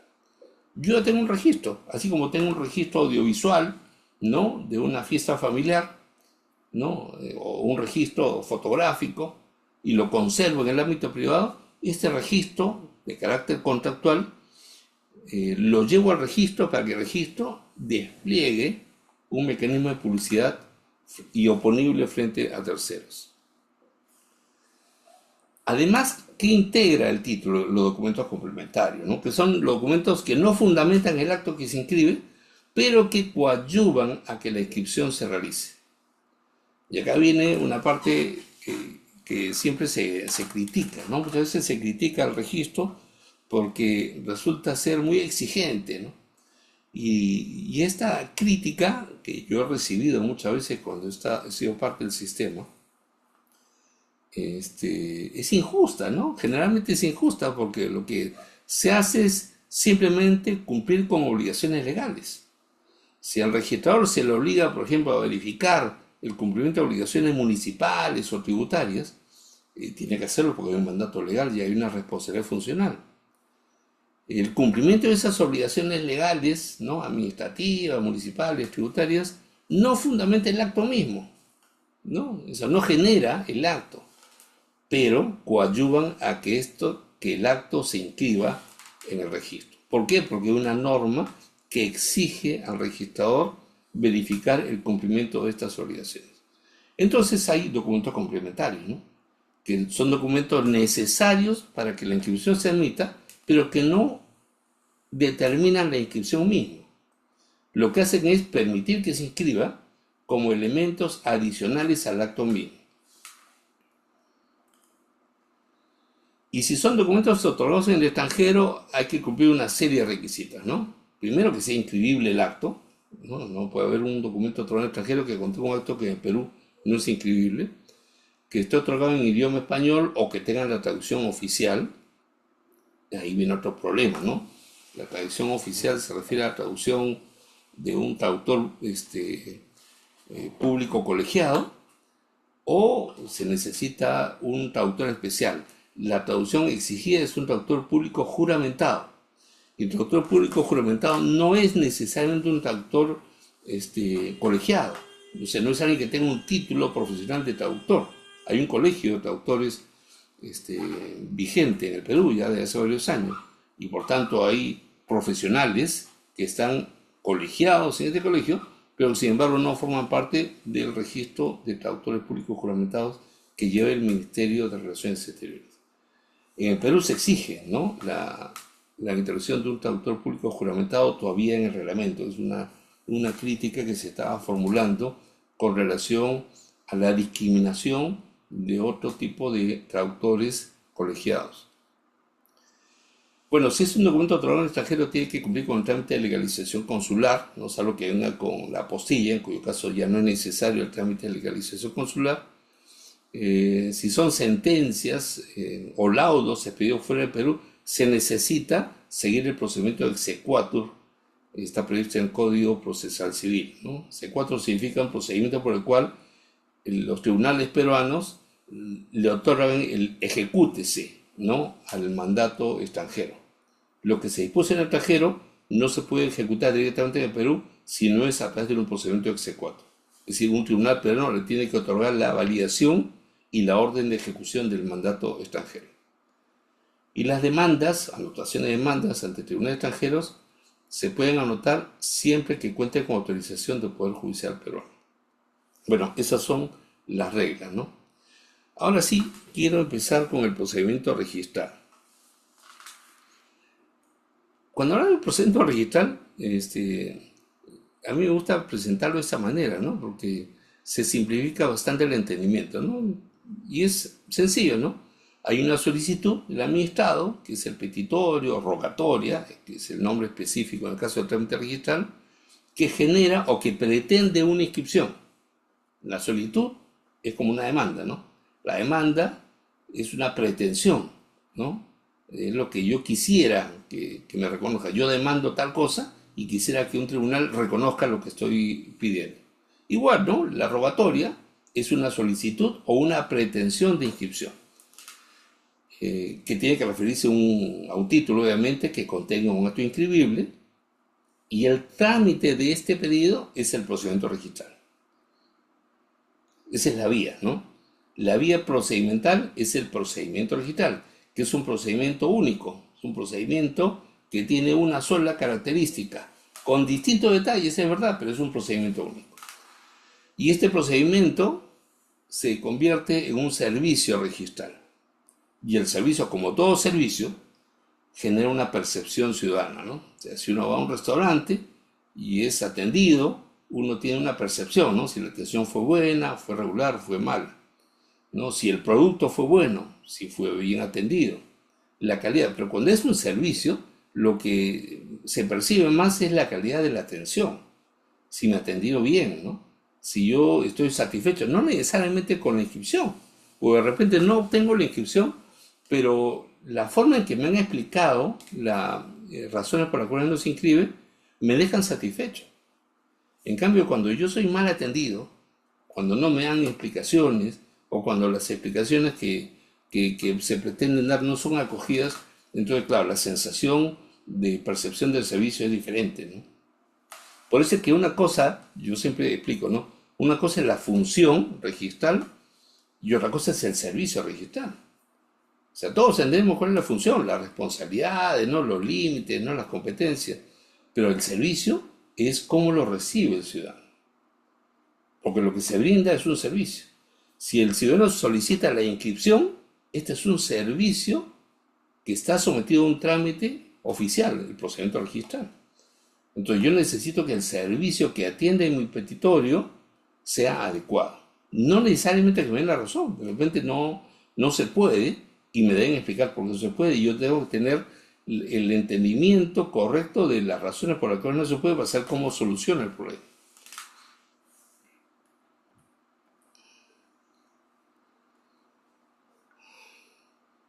Bueno, la regulación, usted la conoce, Código Civil, la Ley 30.313, que estableció unas características especiales, la Ley de Procedimiento Administrativo General, que se aplica a todos los procedimientos administrativos, entre ellos el procedimiento registral. Bueno, el procedimiento registral es un trámite administrativo, ¿no? Es un procedimiento administrativo, pero es un procedimiento administrativo de naturaleza especial. O sea, cuando digo especial, me refiero a que es un procedimiento que no sigue la regla o el modelo del procedimiento administrativo general de la Ley 27444. Después vamos a ver por qué, ¿no? Que tiene por finalidad la inscripción de un título, finalidad única, y que tiene como regla que no es contencioso. ¿no? Eso lo dice expresamente el reglamento, aunque hay algunas excepciones previstas en normas especiales. ¿Por qué si a ustedes le preguntan por qué es especial el procedimiento, ¿qué diría? ¿Qué diría? A mí me han preguntado muchas veces por qué es especial el procedimiento y yo lo tengo que ponerse a pensar, ¿no? ¿Qué cosa tiene de especial? Yo lo primero que se me ocurre es, bueno, hay plazos especiales, ¿no? Hay plazos que no están previstos en la Ley de Procedimiento Administrativo General, pero eso ocurre en todos los procedimientos, ¿no? O sea, si yo pido un certificado de numeración, el TUPA de la municipalidad tiene un régimen procedimental y ahí también hay plazos especiales. Entonces, eso no es necesariamente la pauta de distinción del procedimiento digital, aunque sí debe tomarse en cuenta, ¿no? Hay plazos especiales que son plazos particulares del procedimiento digital.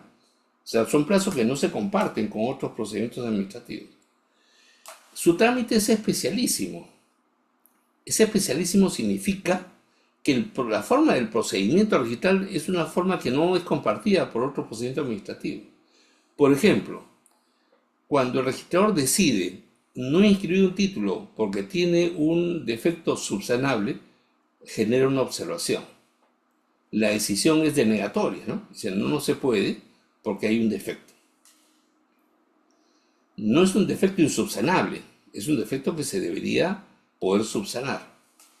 Por ejemplo, falta que se inscriba un acto previo. Hemos visto hace un momento la norma que dice que cuando se exige el acto previo yo podría ampliar la rogatoria, o sea, podría subsanar. Entonces, esa decisión de rechazo en el procedimiento administrativo general tendría que ser impugnada, ¿no? No hay otro trámite, no hay la posibilidad de que yo cuestione esa decisión. O sea, yo tendría que generar un recurso de reconsideración, ¿no? Y eso no es posible.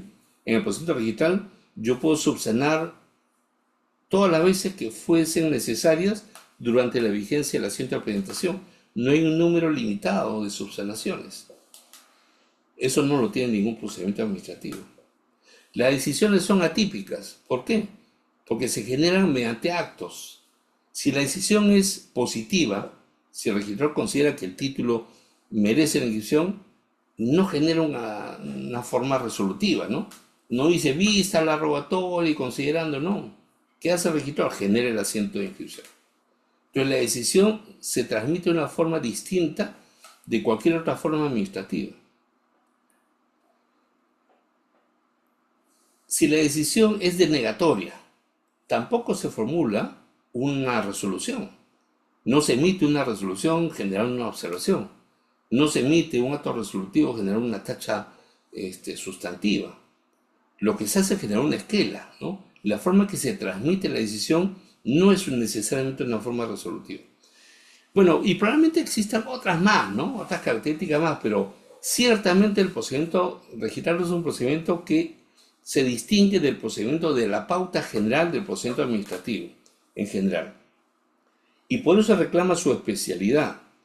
Y durante mucho tiempo el procedimiento registral se desarrolló bajo un mecanismo que resultaba contrario a la ley, porque no tenía una base legal que permitiera que el procedimiento registral se regule por la propia entidad. El Código Civil de 1936 dijo que los reglamentos se aprobaban por acuerdo de la Corte Suprema.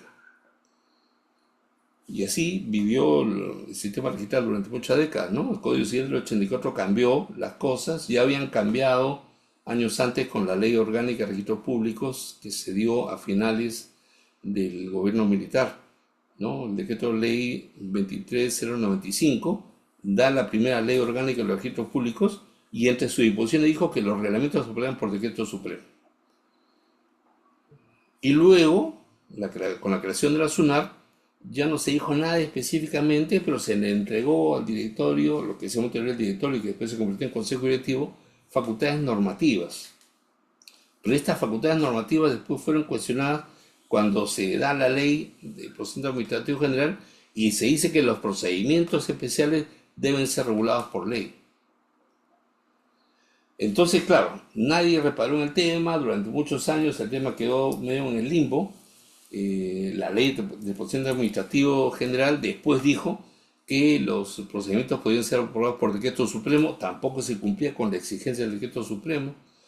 Entonces, todo eso hizo que el procedimiento digital durante mucho tiempo, además de ser especial, termine siendo una especie de régimen normativo al margen de la ley, ¿no? De lo que en ese momento se exigía legalmente. ¿Por qué el procedimiento administrativo registral tiene una finalidad única? Es una petición de hacer. ¿Qué es lo que se pide? Hacer una inscripción. La inscripción puede ser positiva o negativa, ¿no? Puede inscribir una compraventa o puede inscribir la cancelación de una hipoteca. Pero la petición es necesariamente en sentido positivo. Es una petición de que la entidad haga algo. El petitorio es que haga una inscripción, un asiento de inscripción, un asiento de anotación preventiva, que puede ser un asiento de cancelación, ¿verdad? Pero la petición es que la entidad haga un asiento. Eso hace que los pedidos de no hacer no sean considerados como una rogatoria. Yo no puedo pedir que no se haga algo. Y si lo pido de manera secundaria a un pedido de hacer, como ocurre con los pedidos de oposición, ¿no? Los pedidos de oposición que están regulados en la ley 30.313 son pedidos legítimos que se generan en función de un pedido o de una rogatoria principal. Entonces, el pedido de no inscripción es un pedido que se formula dentro del procedimiento ya iniciado como un pedido secundario, que se adhiere al procedimiento, se adhiere a la tramitación, pero no genera, ¿no?, una nueva solicitud, sino que es parte del procedimiento ya iniciado. Y en el procedimiento digital ya hemos explicado que hay este criterio de que se debe coadyuvar a la inscripción, ¿no? Hay que facilitar y propiciar las inscripciones de los títulos ingresados al registro. O sea, el criterio que se establece actualmente es que es mejor que el título se inscriba a que el título se deje fuera del registro. Hay que favorecer la inscripción. Como es no contencioso, no se admite la intervención de terceros. ¿Qué significa esto? Que nadie puede decir, oye, yo me acabo de enterar que hay un pedido de inscripción a trámite y no estoy de acuerdo. O sea, basta que alguien intervenga como tercero para que el registro le cierre las puertas inmediatamente, ¿no? No, hay un rechazo liminar e irrecurrible a la oposición a una inscripción solicitada. Pero eso es en principio, porque hay dos excepciones, por lo menos actualmente, ¿no? Una es la oposición por funcionario legitimado. La ley 30.313 dice que cuando se presenta una solicitud de inscripción, el notario o el funcionario legitimado puede oponerse solamente fundada en dos causales, ¿no? Falsificación del documento o suplantación de identidad. Y basta que el funcionario diga, ¿no?, que ese título es un título materia de una falsificación, para que por su solo dicho y bajo su responsabilidad la oposición se admita. Entonces, sí es posible, bajo los parámetros de la ley 30.313, que se admita una oposición. La regla general es que no se puede admitir oposiciones ni apersonamiento de terceros. La excepción es que en ese caso sí se puede, y también se puede en la oposición al saneamiento catastral registral, ¿no?, la inscripción del CUC.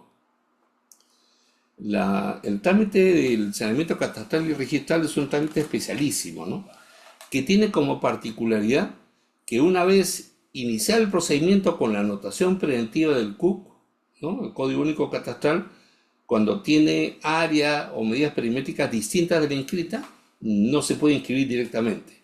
Se anota preventivamente, ¿no?, señalando que existen esas discrepancias, y se abre a partir de ese momento un periodo de oposición, ¿no? Hay que notificar a todos los colindantes, hacer publicaciones, y luego de eso viene el periodo de oposición.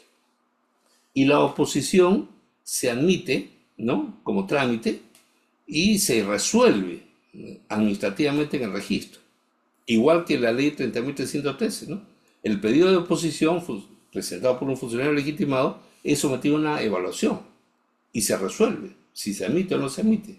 Igualmente en la oposición al trámite del CUC.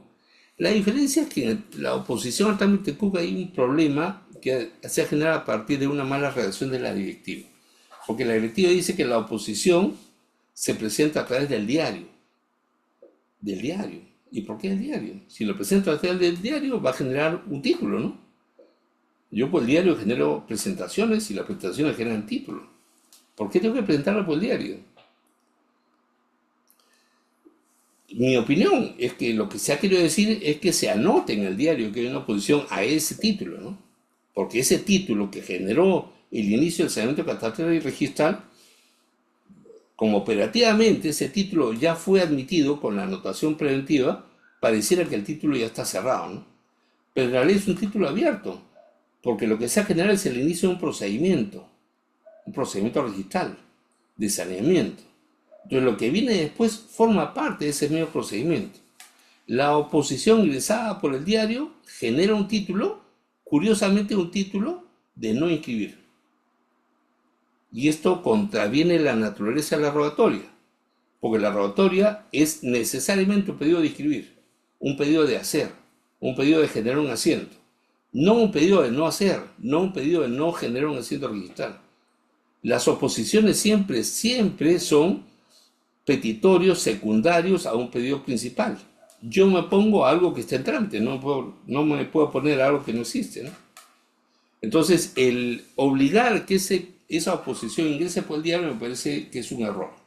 Un error de ¿no? de la forma en que se redactó esta directiva, que lamentablemente hasta ahora no se corrige, ¿no?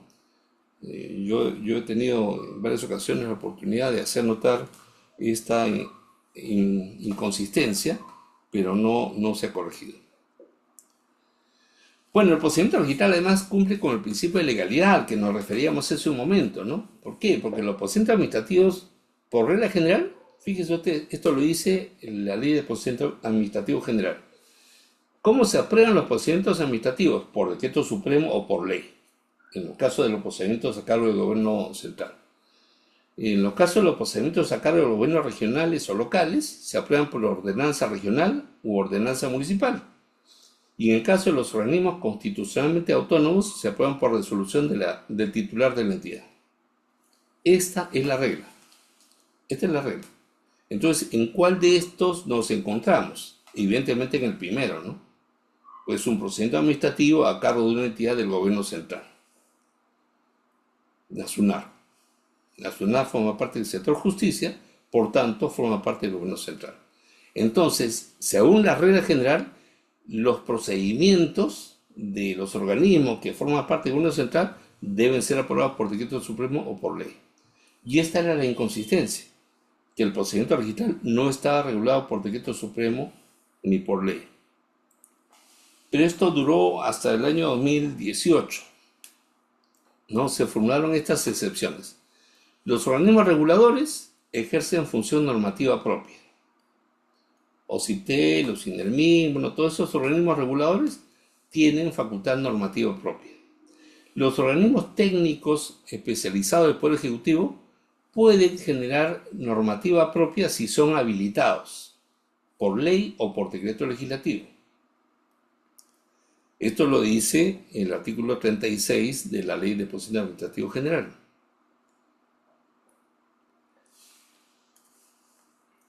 Y según el esquema de la Ley Orgánica del Poder Ejecutivo, los organismos públicos se dividen así, ¿no? Hay organismos públicos, son organismos públicos ejecutores y hay organismos públicos especializados. Y dentro de los organismos públicos especializados hay organismos reguladores, ¿no? Y organismos técnicos especializados. La SUNAR está dentro de este capítulo de organismo técnico especializado, ¿no? Hay un decreto supremo del año 2008 que califica a las entidades y las clasifica dentro de alguna de estas categorías. La SUNAR es un organismo técnico especializado, ¿no? Hay una norma específica que está vigente y que califica a la SUNAR dentro de esta categoría. Y la SUNAR, que no tenía la habilitación para regular su propio procedimiento, o sea, la SUNAR lo que hacía era seguir regulando sus procedimientos con la facultad que le había dado la ley de creación de la SUNAR, ¿no? El artículo 18 de la ley de creación de la SUNAR facultaba al entonces directorio, que después se convierte en consejo directivo, a regular sus procedimientos. Pero esa norma quedó desfasada, ¿no? Con estas normas posteriores. Entonces ya no se cumplía con el requisito de que el procedimiento esté habilitado por decreto supremo. Esto cambia en el 2018, ¿no? En 2018 se dio el decreto legislativo 1452, en septiembre del 2018, que habilita a la SUNAR. Dice, la SUNAR como organismo técnico especializado está habilitada para regular los procedimientos administrativos de inscripción registral y sus requisitos, lo que incluye también establecer plazos del procedimiento registral. Entonces, desde el 2018, finalmente, ¿no? Y felizmente, la SUNAR ya cumple con el requisito o con el principio de legalidad del procedimiento registral, que lamentablemente tuvo todo este periodo pues incierto, ¿no? Entonces actualmente sí, ¿no? La SUNAR cumple con este requisito. El procedimiento registral es un procedimiento habilitado por la propia SUNAR al amparo de esta norma, ¿no? Que le permite regular su propio procedimiento. ¿Cómo inicia el procedimiento registrado? El tiempo nos gana lamentablemente. Ya hemos visto rogatoria, que genera un asiento de presentación. Esto entra a la calificación, entonces la parte del desarrollo del procedimiento. La calificación genera una decisión, esto es, se emite un acto registral, un acto administrativo registral, que puede ser a favor, sí, en cuyo caso se inscribe, se genera el asiento y con eso concluye. O puede ser no, que es una denegatoria, en cuyo caso o se formula la esquela de observación, o de tacha, o de suspensión, lo que fuera, y esto permite reingresos subsanatorios o apelaciones hasta la culminación del proceso, ¿no? Si no se consigue la inscripción, finalmente el proceso concluye cuando vence la vigencia de la cinta de presentación y finaliza el trámite. Bueno, esta parte la vamos a pasar rapidito porque quiero llegar a este tema, ¿no? El horario de presentación, ¿no? Antes el horario, como era todo presencial, ¿no? Como la forma de funcionamiento del registro era presencial, lo que se pretendía era que la atención del público fuese adecuada, ¿no? Y uno de los aspectos principales era el tiempo, ¿no? De atención. ¿Y qué sucedía, no? ¿Qué sucedía con las personas que ingresan hasta la hora de atención, pero cumplido el horario, no ha llegado a la ventanilla para presentar el trámite?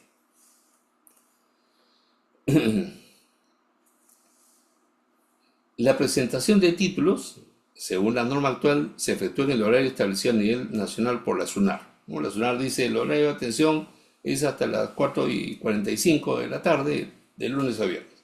Bueno, ese es el horario oficial, que puede ser modificado, puede ser ampliado, ¿no? La SUNAR tiene la potestad de regular el horario.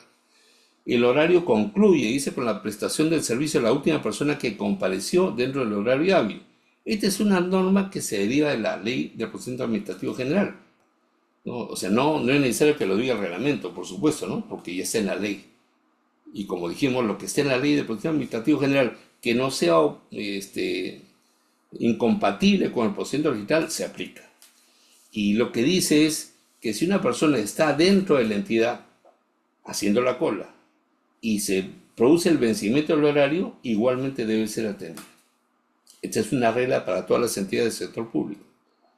Por tanto, las oficinas de registros públicos también deben cumplir con esta obligación. Ahora, como a la presentación también se puede hacer de manera virtual,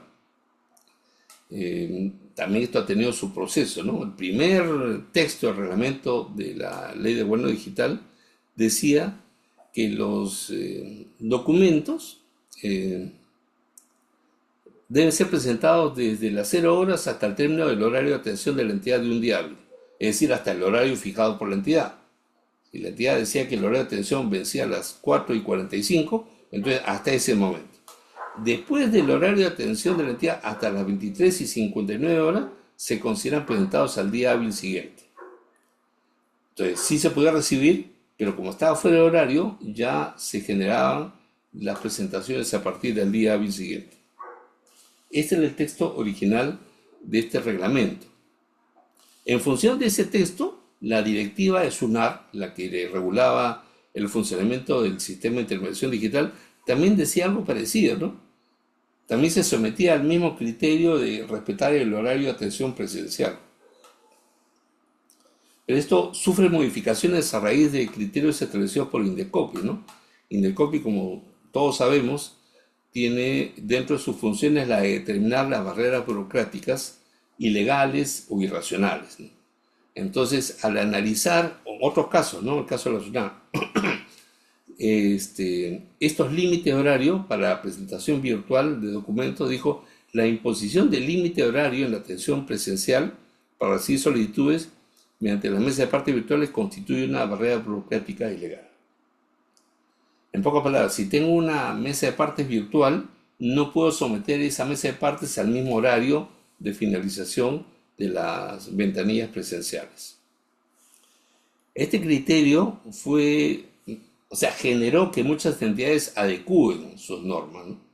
Se presentó, por ejemplo, en la SBN, en la Autoridad Nacional del Agua, ¿no? La SUNAR en ese momento todavía no había adecuado su regulación. Actualmente ya el texto ha sido modificado, ¿no? Tanto el reglamento de la Ley de Gobierno Digital, que dice los escritos, solicitudes y documentos que han sido presentados desde las 00 horas hasta las 23:59 horas de cualquier día de la semana, se consideran presentados el mismo día. Con lo cual cambia, ¿no?, radicalmente el criterio inicialmente adoptado. Y esto también ha sido incorporado dentro del reglamento, ¿no? Cuando dice el sistema de intervención digital de la SUNAR se encuentra disponible para el envío de título electrónico al registro durante las 24 horas, los 365 días del año. La generación del asiento de presentación se efectúa por estricto orden de ingreso. En caso que el envío del título ocurra en día inhábil o fuera del horario del diario de la oficina registral, el asiento de presentación se genera desde la primera hora de atención del día hábil siguiente según el orden de ingreso. Quería explicar, para finalizar, lo que es el acto registral, ¿no? Porque muchas veces solamente hablamos de la calificación como que fuera solo un paquete, ¿no?, de calificación. Y yo siempre trato de diferenciar lo que es la etapa de calificación, que es una etapa de indagación, valoración reflexiva, ¿no?, análisis jurídico. Eso es calificar, ¿no? En la calificación, ¿qué hago yo? Busco información, acopio datos, ¿no? Me reúno de información y luego de eso, ¿qué hago? Estudio, ¿no?, analizo, finalmente reflexiono. Todo eso es calificar. Pero cuando yo emito una decisión como registrador, ya estoy generando un acto administrativo, porque ese acto puede ser materia de una acción o reacción por parte del administrado. Si yo genero una esquela de observación, la esquela puede generar o una subsanación, un reingreso, o una apelación. ¿No es verdad? Mientras no existe el acto, la calificación no ha dado un resultado. El título está en calificación, significa que el registrador está haciendo el análisis, el acopio, la evaluación, la reflexión, la meditación, a veces la consulta, ¿no? A veces compartimos consulta con otros colaboradores o con otros profesionales, ¿no? Eso es parte del análisis, eso es parte de la calificación. Pero la decisión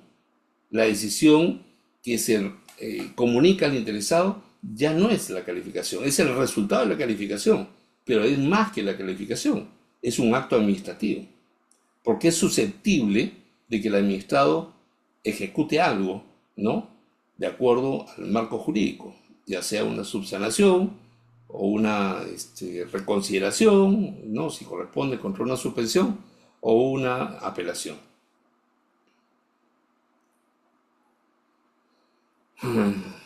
Por tanto, y esto lo digo con el mayor de los respetos, no constituyen actos registrales las actuaciones internas. O sea, todo aquello que ocurre durante el íter de una calificación son actuaciones internas.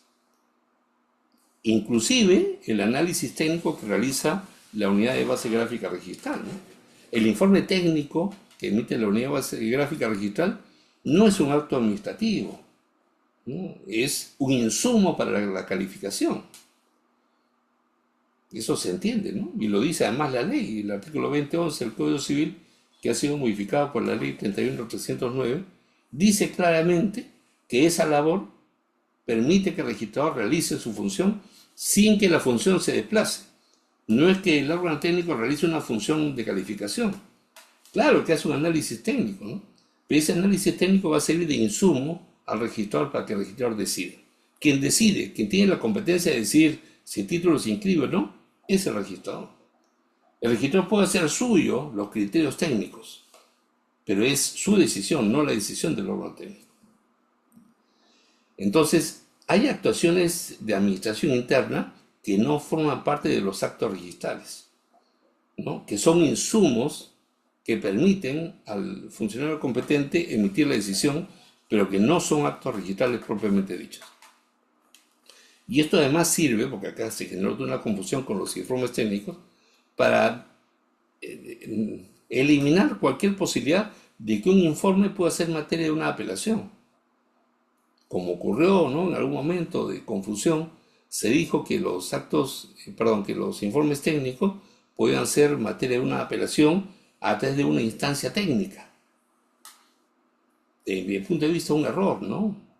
Terrible el error, ¿no? Porque se crea una doble instancia, ¿no? La instancia jurídica y la instancia técnica. Y la instancia técnica cuestionando un informe técnico, como si el informe fuese una decisión. Entonces, sí, yo creo que es necesario esto corregirlo, repensarlo. Dentro de las cosas que yo creo que deberían hacerse es eliminar, ¿no?, esa idea de que los informes técnicos deben ser vinculantes. Yo cuando fui superintendente adjunto hice un análisis, un estudio, presidí una comisión de estudio del catastro registral y una de las conclusiones fue que había un error ahí, ¿no? Porque dentro del análisis y la conversación, ¿no?, con todos los operadores del sistema, cuando yo le preguntaba por qué tiene que ser vinculante, la respuesta era, bueno, porque como es un tema técnico yo no entiendo, ¿no? Ellos tienen que analizar. Claro, digo, pero eso no significa que sea vinculante, eso significa que es necesario, que el informe es obligatorio. La ley de procedimiento administrativo general dice que los informes administrativos pueden ser obligatorios o facultativos, o vinculantes o no vinculantes. Entonces, si tú me dices que por la especialidad necesitas que alguien especializado te diga cuál es ¿no?, su análisis, eso es como lo que pasa con un perito, ¿no?, en un proceso judicial. El juez necesita que un profesional especializado haga un análisis y le brinde una opinión especializada. Pero el juez no va a resolver, ¿no? No va a trasladar lo que el perito ha dicho. Lo que él va a hacer es analizar el informe pericial, someterlo, ¿no?, al contradictorio de las partes se evalúen, presenten sus opiniones y luego de eso tomar una comisión propia. Es exactamente lo mismo que ocurre con un informe técnico de la unidad de base gráfica registral. El registrador lo que hace es pedir un análisis técnico especializado y en base de esa opinión técnica especializada decidir, ¿no? ¿Eso es vinculante? Yo creo que no. Y de hecho no es tan vinculante que en la práctica muchas veces el registrador le devuelve el informe al área técnica para que corrija o para que amplíe o para que precise, y en algunos casos toma una decisión diferente de la opinión técnica. ¿Por qué? Porque el registrador es quien decide, no el área técnica. El área técnica da una opinión, ¿no?, como una opinión administrativa interna, como acto administrativo interno. Por el plazo de calificación especial, acá no me voy a detener porque ustedes lo conocen perfectamente. El plazo general de 7 días o de 5 días para el ingreso, plazos especiales que pueden ser de 1 día o hasta 3 días. Hay responsabilidad funcional, ¿no? Si, por el cumplimiento de los plazos sin necesidad de apremio. Pero en las cosas de títulos complejos o muy extensos, los jefes de las unidades registrales pueden evaluar, ¿no?, si el título merecía un plazo de calificación superior al plazo ordinario. Entonces, claro, todo puede ocurrir, ¿no? Pero y no es que exista un plazo adicional, ¿no? Eso se evaluará según la complejidad. Lo único que se hace ahí es determinar si el registrador ha incurrido o no en una responsabilidad. Pues muchas veces el registrador está atareado de trabajo, la carga no se puede controlar, es muy elevada y evidentemente no tiene la capacidad para atender el plazo hasta que se solucione el problema de la sobrecarga. Entonces eso forma parte de la evaluación del superior. La calificación puede ser positiva o negativa, ¿no? Si es positiva se genera la inscripción, si es negativa puede haber un rechazo temporal, eso lo van a ver después con el doctor Silva, caso específico, ¿no? Es simplemente para reflejar, ¿no?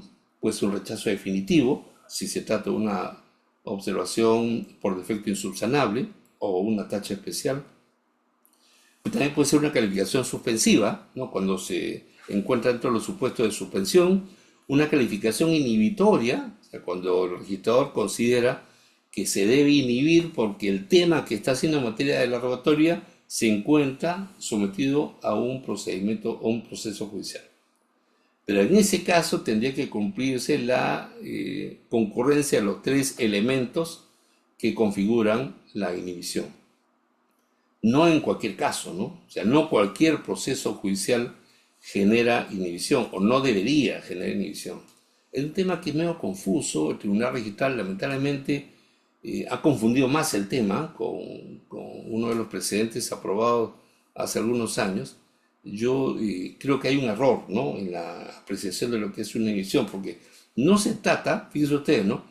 Una anotación de demanda, por ejemplo, no impide que que el inmueble se transfiera. Eso lo vemos todos, ¿no? La anotación de demanda no produce un cierre de la partida, no es un bloqueo. Es una anotación que pone en alerta la existencia de una controversia en trámite. Y punto, ¿no? Entonces, la existencia de una controversia en trámite haría que el registrador diga, me inhibo porque como hay una controversia sobre la nulidad de este tema, yo no puedo decidir si inscribo o no. La respuesta es no, ¿no? Pero la posición del Tribunal Registral pareciera que podría decir que en ese caso sí se podría formar una inhibición. Bueno, solamente como una mención para que se revise más extensamente ese caso, ¿no? También puede ser una decisión de liquidación, ¿no? Cuando existan derechos registrales por reintegrar. Y finalmente, ¿no? Para terminar, el tiempo nos ganó, lamentablemente, me quiero referir al silencio negativo. El silencio negativo se aplica excepcionalmente, entre otros, para el procedimiento de inscripción registral. Eso lo dice expresamente la ley del procedimiento administrativo general. Expresamente. O sea, no hay ni siquiera que analizar. Ya lo dice la ley. Entonces, como ya lo dice la ley, debería existir en el reglamento una regulación de cómo se aplica el silencio negativo, cómo se recurre, ¿no? Del silencio negativo, cómo se hace efectivo el amnistado, ¿no? El amnistado ya tiene una base legal que dice, oye, en el trámite registral tú puedes hacer uso del silencio negativo. Silencio negativo es presumir que mi petición ha sido denegada e impugnar, ¿no? Yo puedo impugnar aplicando el silencio negativo. Pero no hay una regulación. No se establece reglamentariamente cómo se hace efectiva esta aplicación del silencio negativo.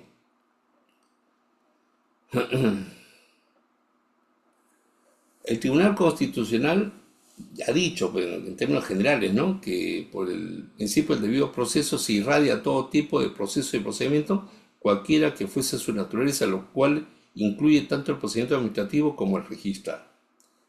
Lo cual es evidente, ¿no? No hay necesidad de recurrir a esta declaración, pero bueno, está dicho inclusive, ¿no? Y está dicho, fíjense ustedes, de hace 2 décadas. Entonces, si esto es así, ¿no? Cualquiera de nosotros concluye rápidamente que se puede impugnar, pues, ¿no? Se puede impugnar válidamente haciendo uso del silencio negativo. ¿Qué cosa? Las denegatorias de inscripción. Las denegatorias fictas, ¿no? O sea, como no hay pronunciamiento, no puedo saber cuál es el motivo de la denegatoria, ¿no? O cualquier acto que produzca una indefensión, haciendo uso de la norma específica de la ley de procedimiento administrativo.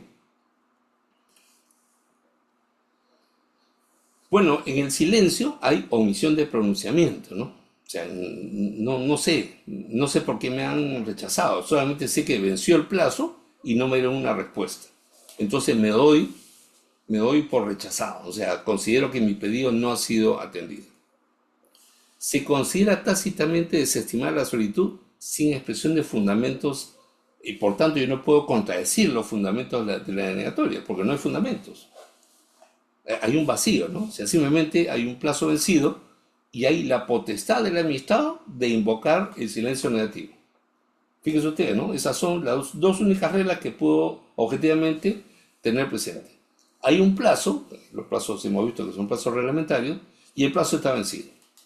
Y obviamente vencido con exceso, ¿no? O sea, uno razonablemente podría esperar algunos días, ¿no? Pero si venció el día 7, que me deberían haber dado la respuesta, y estamos el día 20, yo creo que válidamente puedo sentir que mi petición debe considerarse denegada, ¿no? Entonces, como tengo objetivamente el plazo vencido y tengo la facultad de contradecir por silencio negativo, lo que me queda es cómo contradigo si no hay fundamentos. Entonces, no necesito fundamentar, ¿no? No necesito formular una contradicción porque no tengo fundamentos a contradecir. Tengo simplemente que ejercer la potestad de impugnación por aplicación del silencio negativo. Y si esto ocurre, si es que alguien hace valer, yo hasta donde sé, creo que no se ha producido hasta el momento ninguna apelación por denegatoria ficta. De repente habrá ocurrido, yo no he tomado conocimiento, ¿no? Estuve indagando hasta hace algún tiempo y no se había presentado ningún supuesto de apelación por denegatoria ficta. Pero si se apelara, fíjense ustedes, si se apelara por denegatoria ficta, la instancia superior está sometida al silencio positivo. Es decir, el tribunal registral, si no resuelve dentro del plazo, se presume que ha admitido la apelación por aplicación de la Ley de Procedimiento Administrativo General.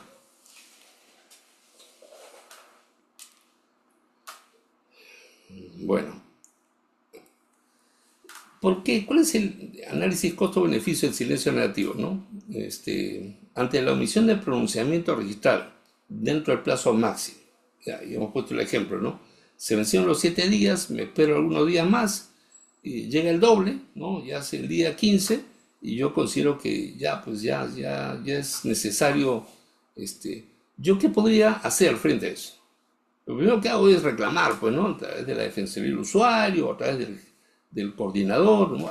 Trato de ejercer algún tipo de reclamo. ¿Para qué? Para que el registrador cumpla con el plazo. ¿Qué más puedo hacer? Una denuncia por incumplimiento funcional del plazo. Entonces, ya ahí no voy a través de un reclamo, no es una queja del procedimiento, sino es una denuncia por infracción funcional. Lo que se pretende ahí es una sanción, ¿no? Si el funcionario competente evalúa que el registrador no tiene justificación para la demora, entonces le aplicará una sanción de acuerdo a la evaluación. O puedo irme por la alternativa de la apelación por denegatoria ficta, ¿no? Aplicando el silencio negativo. Claro, costo-beneficio en la práctica suena bastante difícil que alguien haga uso, salvo que alguien quiera hacer un ejercicio procedimental, ¿no? Pero no suena práctico, ¿no? No suena, suena como que es demasiado, ¿no? Ir por la vía de la apelación por la aplicación del silencio negativo no suena práctico para solucionar el problema en sí. El problema de la demora debería ser materia de un reclamo y debería, sí, ser materia de una actitud de corrección inmediata. Lamentablemente en la práctica a veces no ocurre, ¿no? Y esto genera la sensación de desatención en el ciudadano. O sea, yo recuerdo mucho que hace muchos años, cuando fui jefe en la oficina de Lima, había esta área pues, de Defensoría del Usuario, pero para poder ir al área de Defensoría del Usuario, uno tenía que pedir un pase en el primer piso a una persona a la cual uno le contaba el problema. Y esta persona, que al parecer era un vigilante o alguien que no tenía una competencia administrativa mayor, decidía, ¿no? Si el tema merecía o no pasar a la atención del área de Defensoría del Usuario. Entonces había como un filtro. Y generalmente le daban instrucciones, decían, no, haz así, haz asá, o llamaban por teléfono y hacían cualquier comentario, y la persona simplemente no llegaba a formular su reclamo a la Defensoría. Recuerdo mucho que en esa oportunidad el superintendente que llegó en ese momento, que se había dado cuenta de que ocurría esto, me dijo, no, la gente tiene que reclamar, ¿no? Si hay un problema y tiene que reclamar al defensor, que reclame, ¿no? Entonces se eliminó el filtro en el primer piso y las personas pasaban directamente al área de defensoría del usuario. Y lo que ocurrió, el defensor del usuario me dijo, días posteriores, doctor, me dijo, ahora estamos teniendo 200 personas, antes teníamos solamente 50 todos los días, 200 personas que llegan. Y yo le dije, bueno, claro, pero esas 200 personas llegan por un problema que no han atendido. O sea, te das cuenta que no es al revés, pues, ¿no? O sea, no es la comodidad del funcionario. O sea, no es como me siento yo, ¿no? Si yo me siento apabullado por la demora, claro, es que hay demora, la gente no reclama por gusto, la gente reclama porque hay demora. Y si no, tú no le permites llegar a siquiera a formular reclamo, entonces la gente no tiene cómo hacer uso de su derecho. O sea, por lo menos el reclamo debería ser admitido y sobre todo debería ser solucionado. Pero si yo hago el reclamo a la defensoría y digo, señorita o señor, el título se venció perdón, el plazo de calificación de 7 días se venció hace 10 días, ya estamos en el día 17 y 18. Mandan un correo y el registrador dice, bueno, va a estar para la próxima semana. O sea, no solamente ha esperado 18 días, sino que le dicen que va a esperar una semana más para que su título se ha visto, ni siquiera se ha calificado, ¿no? Entonces, claro, la sensación es de desatención, ¿no? Ahí hay lamentablemente, ¿no? Una percepción ciudadana de desatención de sus necesidades. Bueno, me excedí un poco en el tiempo, les agradezco por su atención. Muchísimas gracias a ustedes. Creo que había una acción del instituto, ¿no?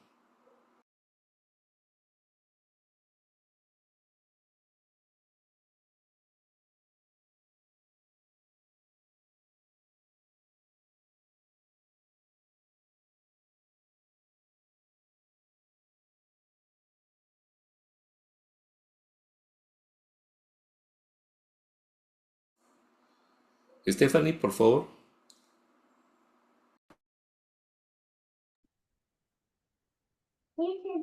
Ya vamos a finalizar la clase. Ya. Agradecemos al doctor Juan José Garanzatúa por la exposición brindada y a todos los alumnos por su participación en esta importante sección académica del módulo 2 de Derecho Registral. Les informamos también que la clase de hoy será grabada y estará disponible en el aula virtual en el transcurso del día. Asimismo, el material correspondiente a esta sección también será publicado en el aula virtual. Los esperamos en nuestra próxima clase para continuar con el desarrollo. Gracias. Muchas gracias a todos. Buenos días.